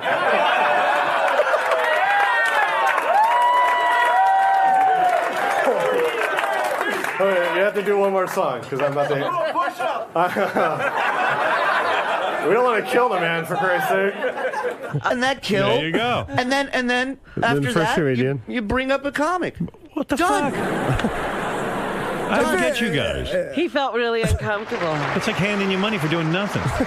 And then at one point he read. Okay, get someone else. It's fine. At one point he read Winter. And by the way, you do less than JD. That's right. And you're negotiating. I do. I thought you were the guy nothing. every minute. I need money. Oh yeah, you should see this guy. No one pays me. The only time this guy comes to life is if there's not a cord long enough for him to sit his ass on stage while the fucking show's going on. That's right. We got a problem. He's running around. And again, the meet and greet's about to start. I tell Scott, I go, get your food before the meet and greet. Come on, you know. Well, no, I'm going to say it. I got a story about the meet and greet too. Go ahead. So he orders his food in typical Scott fashion. Yeah. Everybody's getting their food all around the place. Scott's is taking an hour. Why? What does he order? He just ordered a burger. But it's Scott. That's his luck. We went out to eat. You mean everybody got their food but you? Apparently. So have no fucking luck. As soon as the waitress brings it over to me, Bruno, the guy we work with, came in and he goes, meet and greet's open. Yeah, starting. And I've gone to restaurants with him after a show. We all ordered food. His is the only one that's ice cold. I'm not lying. Wow. Yeah, it's unbelievable. And for the later show, there was another meet and greet. And he stayed for like 5 minutes and left. No, I didn't. I said, yes, you did. Scott, we were there 10 minutes. No. Okay. Scott, you said to me before the meeting, you go, the parking garage I'm in closes at 1:50. Closes at 1:30. Yeah. I'm out of here at 1:15. I had to leave. Oh, man. Everything's your problem. Howard, I swear to God, I'm like- the fucking headliner of this show. And every 2 seconds, there's another fucking thing I got to deal with. Right. Every 2 So seconds. They're coming to you to traffic cop and You understand it do when it's Beetlejuice with you, but not these guys. They should be- Exactly. yeah. You know. Everything's your problem. By the way, Shuli, my parking lot closes at 1:15. I didn't say one thing to you the whole weekend. I don't get it. Why is it Shuli's problem with the car? I didn't say it was a problem. I said so. Why can't I was in the meet and greet for 45 minutes. I don't know what the fuck you you're were talking not there about. 45 minutes, Scott. So You were not. So Shuli sets I up was there this the whole time. Shuli sets up this whole fucking thing for you, and now you're bailing out on him. Yeah, I'm not bailing out. It's one weekend. 2 weekends. It's one weekend. I thought it was 2 gigs. It's the same weekend. I'm dying to know what this commitment is. Yeah, what's your commitment? That it takes 2 days. I guarantee it's something to do with bowling or It's some no dumb bowling. shit thing. It's no bowling. So What is the I'm not commitment? bailing on anything. We're going to San Francisco and Sacramento in April. Right. Well, we'll see. I don't know. Maybe a commitment will come up then, and you won't be able to do that then. I said I was going to that. You never. When we brought up this schedule, you never said, "Oh, I may have a commitment that weekend, and I might not be able to go." You never said I that. said that as from we the got day you closer, told me. you started bitching about the trip. Well, No, then first we got to fly to What's your big Chicago, commitment? then Let's hear it. Arizona. I have family obligations to Bullshit. take care of. Bullshit. I smell bullshit. No, there's no bullshit. Yeah. No bullshit. So I'm not. You can't go like some other time. You can't say to your family another time. This is something that has to be done. Like that you can't weekend. say I have to work because it's not like you're coming home empty-handed. You're going to come home with money. No, I got it. I get it. And He really, doesn't need money. The money. No, the money is nice to have, and I'm a little bummed that I can't do it. Right. It's not. Believe me, the money. I like the money, of course. What's the commitment? It's a family wedding that I'm going to. So Wedding. The wedding came up 3 weeks ago. All There's a family snowboarding and all of a Aspen. sudden, I'm invited to a wedding. No, Yeah. believe me. I want to go with these guys. I have a good time. We had a great time this weekend. Dude, the shows how does the wedding only come up 3 weeks before It the wasn't gig? 3 weeks. I told him originally when he told me the date, I probably won't be able to do that. Is that true? I don't remember. All I remember I'm is him telling coming you. to me and saying, the first time he came to me and said, the flying, it might be a bit of a problem. And then the very next day, I said, so what's the deal? Are you in or are you out? Well, if there was just more money. It was just Somehow more the money. wedding would disappear. Right. Yeah, and I'm just like, what the fuck? This Yeah, is sorry, shaking dude. me down. Yeah. So what'd you do? Did you give in to him? Well, I fucking got pissed, man. I Did you walked give in to up. his demands? No, I he's just said not Scott. going. No. I go, Scott. I said, well, So in other words, he can get out of the family commitment. If yeah, it was just absolutely. more money. No. Scott, if I fucking wrote a number down right now and showed it to you and said this is what you're making for Chicago, you on the air you'd call up your family and tell them to go fuck themselves and come and do this show. Right. So don't bullshit me. No. It's not that at all. Everybody has a price. Right. He doesn't get it. Like there's no headliner that does this kind of money split with people Right. on the show, Well. and I got no problem doing it because.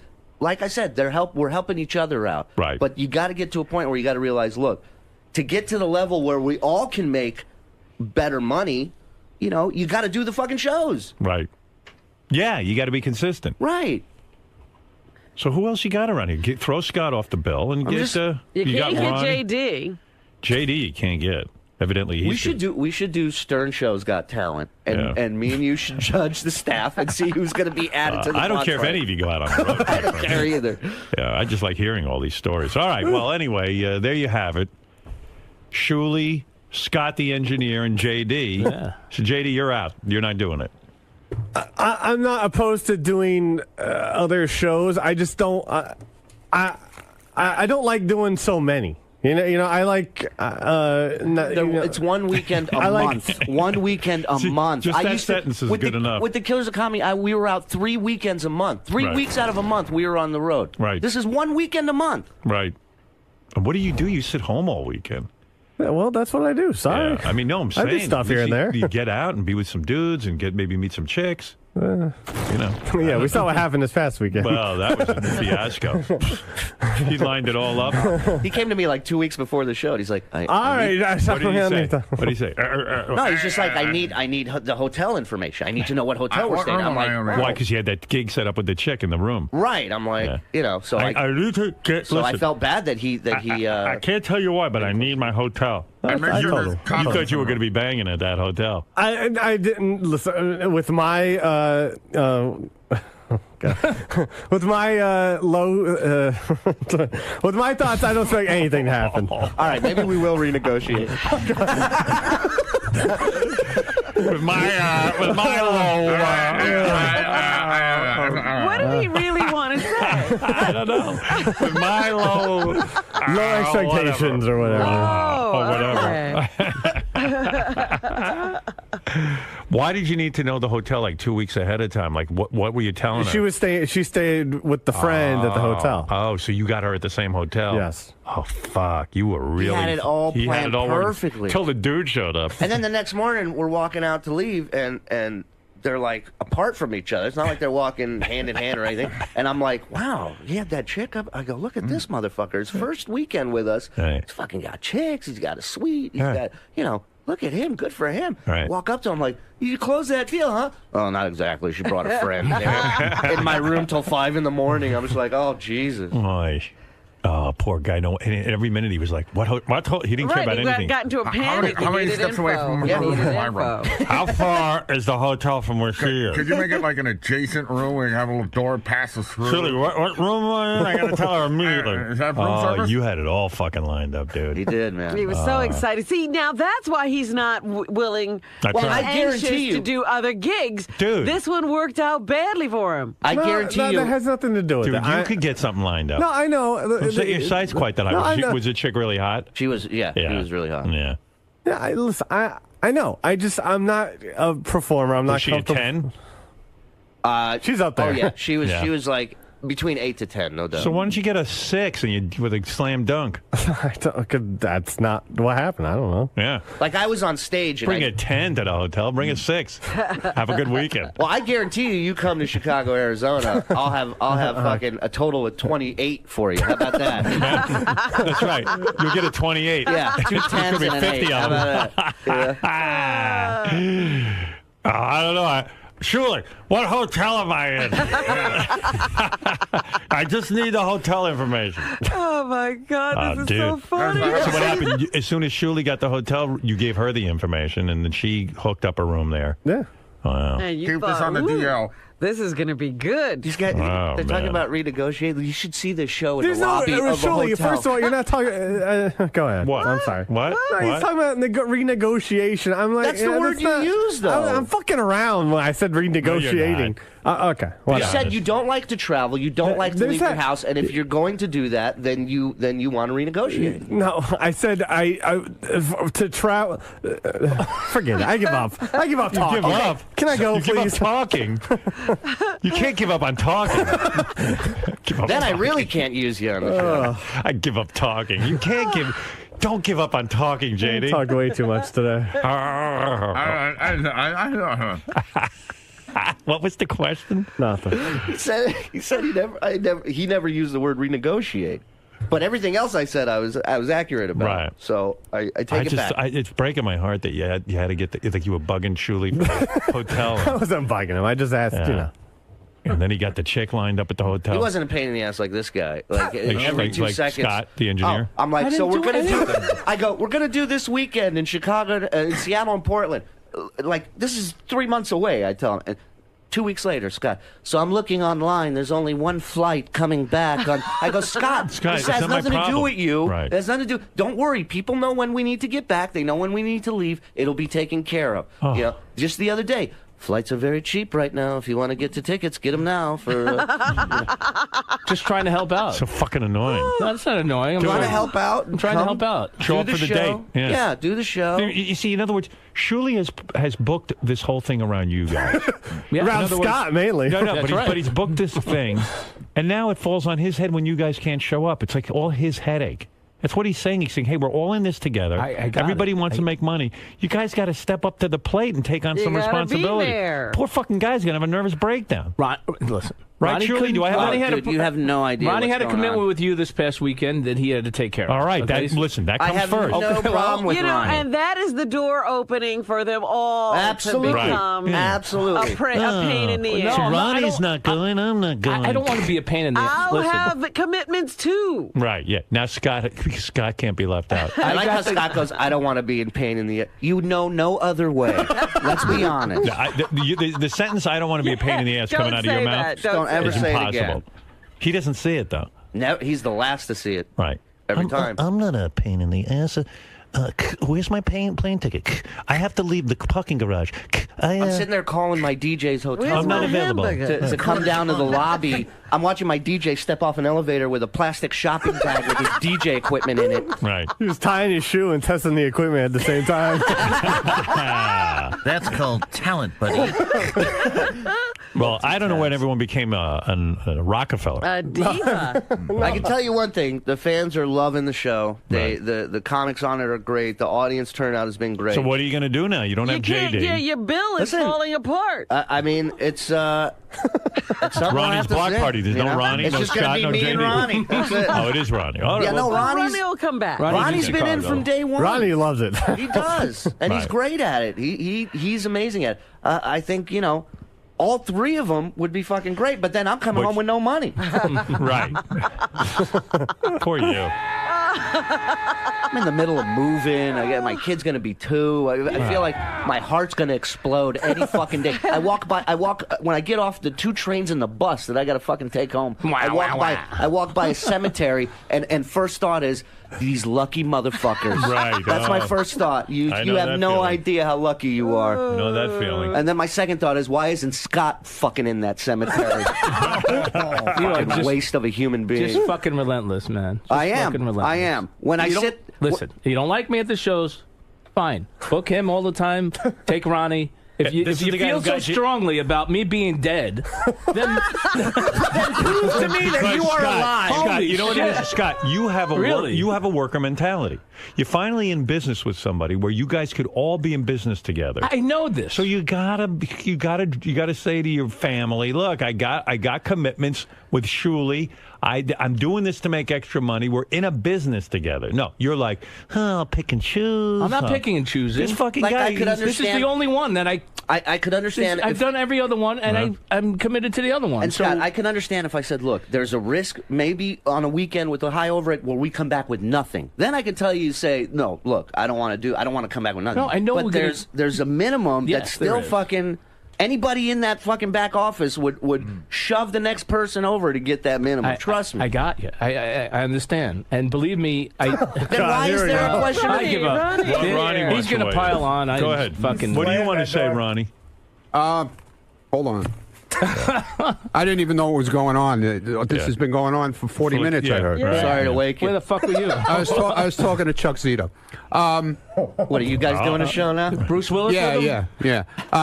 Scott has major issues. Here we go. Like if we make fun of him, right? He goes to me, why do you have to get on me all the time? I go, that's you. That's what you're all about. That's why you're there.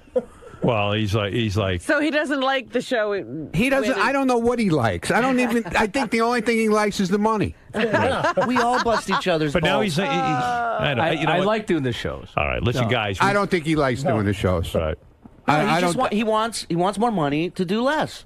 No, that's and not. what does he do during the show, Nothing. Shirley? Okay, so you know what, Scott? Wait, tell me about the picture that was up on Twitter this week. From the show. Did you see that picture? Yeah, he was sleeping during. He was sitting on the stage. It looked like he was fast asleep. I wasn't sleeping. Okay. He's like Biden at a State of the Union address. Right. So Scott comes up. His idea. The show starts with the house lights being dimmed. Let's get this party started. Which Scott has yet to start any fucking party ever in his whole life. Right. That starts, and he starts running through the audience, which I love. I love the fact that he's comfortable enough to fucking run through the audience, and we all laugh at him because it looks ridiculous. And then he gets on stage. The crowd's excited. He introduces either Ronnie or JD, whoever's doing the show with him. When he comes out, though, does he dance with people? No. He'll high-five people. No, he dances through the crowd. And Shuli sits there and he cries. Yeah. He's laughing so hard. It's funny. So your thing is dancing. Oh, there he is. There he is. Oh, I see. Yeah, that is funny. Yeah. Oh, Howard, jumping. I'm like Spider-Man. Yeah. If you played the audio of the Hindenburg disaster, it would fit perfectly with him dancing through the crowd. Oh, it's heartbreaking. It's an experience. And then he starts talking. He's completely out of breath. He's like, "How's everybody doing?" Does anybody have an iron lung? Does anybody know CPR? And then Scott goes, we booked a deal in Toronto, right? So he's got to get a passport. Oh, my God. Because in New York, you can get an enhanced license. You don't have to get a passport to go to Toronto. Yeah. So it's $40 to get an enhanced license, but it's like $200 something to get a passport. Oh, that cuts into his. So overhead. like he's like, I'm not going to Canada. So now it's your problem, Scott. You're in business with these guys. I know. You agreed to do this. Yes. They agreed to do it with you to help you make money and all that. Yes. And then as soon as there's a $200 expense, I'm not going. Meanwhile, it wouldn't have been $200. You don't see the problem in that? But also, they want to do this deal in Montego Bay. You're going to have a passport. Well, and not only that, I'm going to get a passport. It'll be $200, Robin. The Toronto gig, we told him about passports how many months ago? Oh, that was back in September. Yeah, and then he springs it on you. He's not going. And then I didn't say it wasn't he's represented to these No, people. you said you weren't going. You said you weren't getting a passport. Well, you I weren't still spending can go. $200 and something. So move to New York. You'll be able to get an enhanced license for $40. I'll get the passport. Yeah, I mean, Scott. Oh, now I get a passport. You're a problem. Surely He doesn't- never says anything, Howard. And JD's coming to Chicago and Arizona with us. He is? Yeah, he's going to take his place. He's not going. Are you going? You're going. This is what I get. You're going. Thank you, Ronnie. You're going. See, that's why I love Ronnie. He knows what's up. He's going. There's no debate here. It's like when Ronnie gets the girls topless. He just tells JD. he's No, going. JD's he's doing me, we had a talk. He's We did. we had no talk. See? Don't do it. No, we did. You're having a talk now. We had a talk. He's been talking to Chuck Zito too I have much. Chuck come in and talk. How's that? Now you're going. Now you're going. Thanks. I think this is the talk. Yeah. All No, right. I talked to him yesterday, and he said, "I'm not going." I said, "You're going. You're going. Don't worry about it. You'll do it." He wasn't going to do hard for me and Stanford, but he did it. Yeah. Well, So meanwhile, he he's made gonna himself go. a nice bunch of money, Yeah, right? he's going to have a Yes, and I did. I thought it was going to be like, one-time thing. And now, now you can blame it on Scott. All right. I mean, Well, I had to go with Howard because that's my job, okay? And without Howard, there's no block party. Martin, you're on the air. Right? Let me find out what Martin. Martin says he's been to the block party. Okay. Yes, Martin. Oh, boy. Yeah, Scott, you cannot possibly be so deluded to believe that you are the top bill above Shuli. I didn't. I'm telling you right now that the reason why this block party exists is because of Ronnie and Shuli. You do nothing. You're lumped. You're the train wreck that people come to witness. Did Scott do anything at the block party you were at? And where do you work? He does. I'm the manager of a web development team. Oh, okay? Which show did you go to, sir? I went to the Seattle show, and it was Oh, yeah, you had a good time at that one. That was a blast.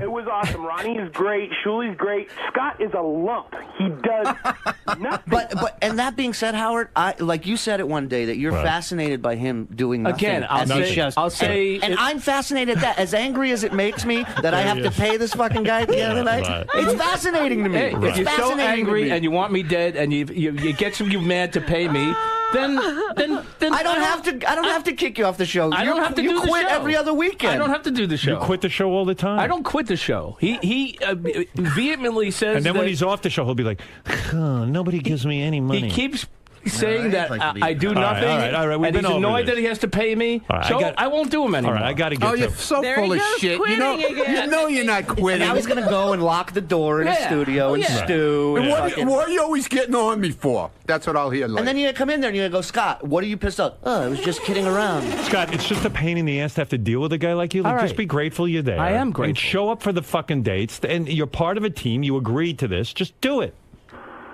Stop fucking around with Be these a guys. professional. Oh, I wish I didn't have to buy a passport. Well, fucking join the real world. We all wish we don't have to pay money for anything. Right. But guess Come on, what? Scott, be a team player, huh? Yeah, exactly. We got some big stuff coming up. Yeah. When you fucking hamburger, put it aside and shake people's hands. I did. I didn't eat it. Okay. Oh, my hamburger. One day there's gonna everybody's I miss picture, you, hamburger. everybody's meet and greet picture with Scott's gonna have like chicken finger sauce on their shoulder from him taking pictures with. A hamburger. He always orders something messy too. I was at the bowling alley. I had a meeting coming up, and I said to the young man, "My burger hasn't been here for 40 I minutes." have no idea what you're dealing with here. He was all worried about Friday night was the Hartford show, Right. and he was also doing the bowling. Right. And he was afraid if he made the finals. Yeah. Right. He was trying to figure out how he was gonna Make the final. Yeah. how he was How was gonna that gonna bowl and go to Hartford at the same time. I told you from the beginning there was no way I was going to be able to make the finals. The Please. finals. I had He's worried I had about it. What if I bowled like shit anyway? I can't even beat a 13-year-old. What if Angelina Jolie wants to give me a blowjob? What am I going to do? Yeah, why worry about it? I wasn't worried about it. He's worried about the finals. He's busting your chops. Yeah. Hey, Howard, See, you're always busting my chops. When I do it to Yeah, you, Martin. it's like, why you always get on me? Howard, can I ask Shuli a quick question? Yeah. Hey, Shuli, if you were given a couple hours on Thursday morning to do the Miserable Men show again, would you do it? Yeah, I do whatever they ask He me does. to He's do a team here, player. yeah. This fucking guy, he does everything. He's around here. I've weighed shit in a bag from High Pitch Eric and Yeah, Joey I mean, this Boots. is our utility man. Shuli, you don't get any fucking aggravation with. Is it possible that we could possibly schedule that? I mean, Thursdays it's not light. You've got a lot of good content on there, but it'd be great to have the Miserable Men back. All right. Well, we're going to meet at the bowling alley and discuss this. After our hamburgers. I can't do After it. the PBA meeting. Hey, you know what, Martin? I'm having a good feeling about you. I like you because you go out, you support the show, you support Martin's these guys. a huge fan. Martin's a huge and fan. I mean that literally. He's like 500 Oh, but pounds. he's in Seattle. I was gonna give him tickets to that Bruce Springsteen show. Oh. Where he doesn't fly. He doesn't Martin. fly. No. Too bad. Neither do I. I appreciate it. I really do appreciate All it. I wouldn't be able to make it out there, though. Yeah, right. Okay, Martin. Cool. All right, later. Thanks, Howard. Right, bye. Like that guy. All right, I do have to take a break. Boys, Lisa G, thank you. Is Lisa still here? No. Oh, she left. Usually she stands there. That's never happened before. Yeah, really? What happened? Chased her out. I don't know. But, boys, I wish you best of luck with your block party, Ronnie's block party. I hope it all works out. JD, may you get the courage to go on stage and make some money. He's coming, man. He's coming to Chicago and Arizona. It's the easiest money He'll you be can there. make, son. I'm telling you. Count on it, people. He'll be there. I don't like it, though. I'm not not comfortable. my It's not thing. my thing. What is your thing? Sitting at home? Yes. It's not my thing.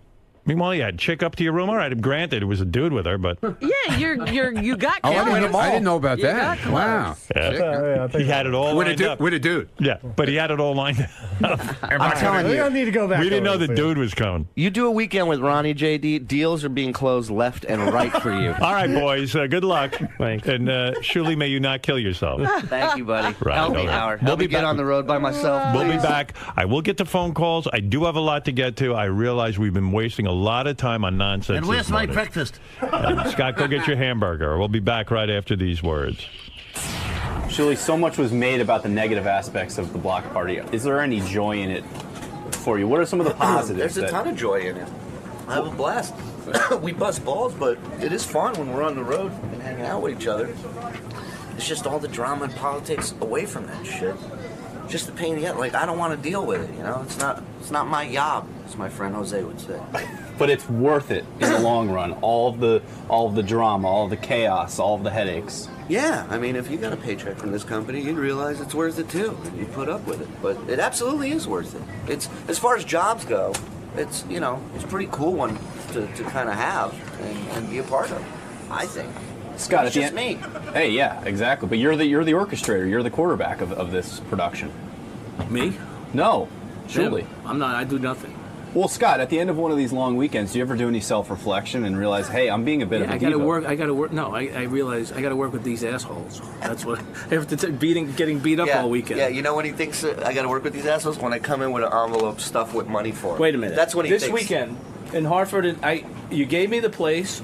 I showed up. I didn't even bother you for transportation or anything. I drove myself. I showed up. I got to the gig. Did I have any complaints about you this weekend in Hartford on the air? Did I complain about anything? Yeah, you said. I what? showed up and I started complaining about the No, I said that equipment you and do nothing and that you were like a lamp on a nightstand, and that I meant for like all the shows in general, not just Hartford. I showed up. I did what I had to do. I didn't fucking bother you this weekend.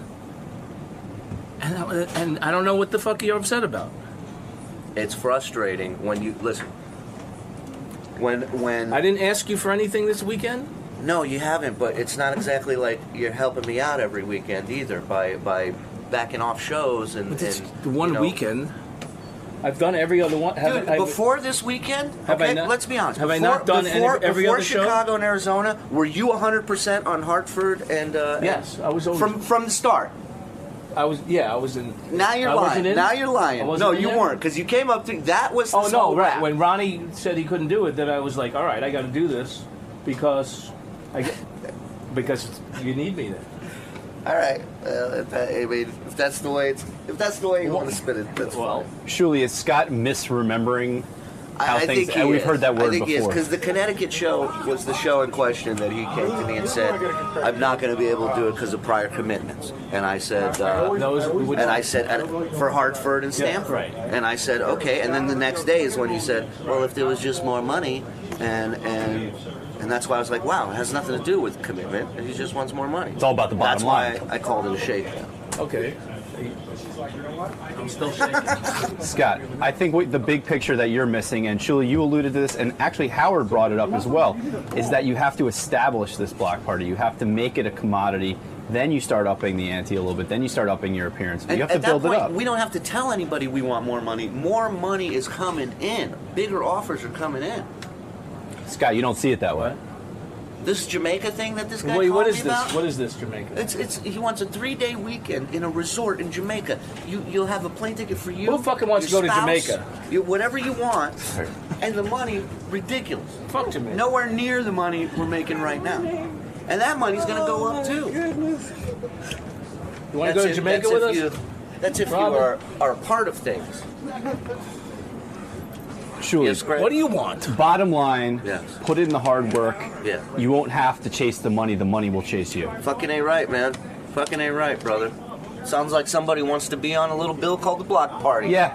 Featuring Greg Carmel. Yeah, now we're talking. That's right. Come out, show your abs, talk about how bad you want to bang Robin, but you're never going to. Do some B-roll. Couple What's crunches. that? That's like a minute? Couple crunches Bring up on the first stage, perhaps.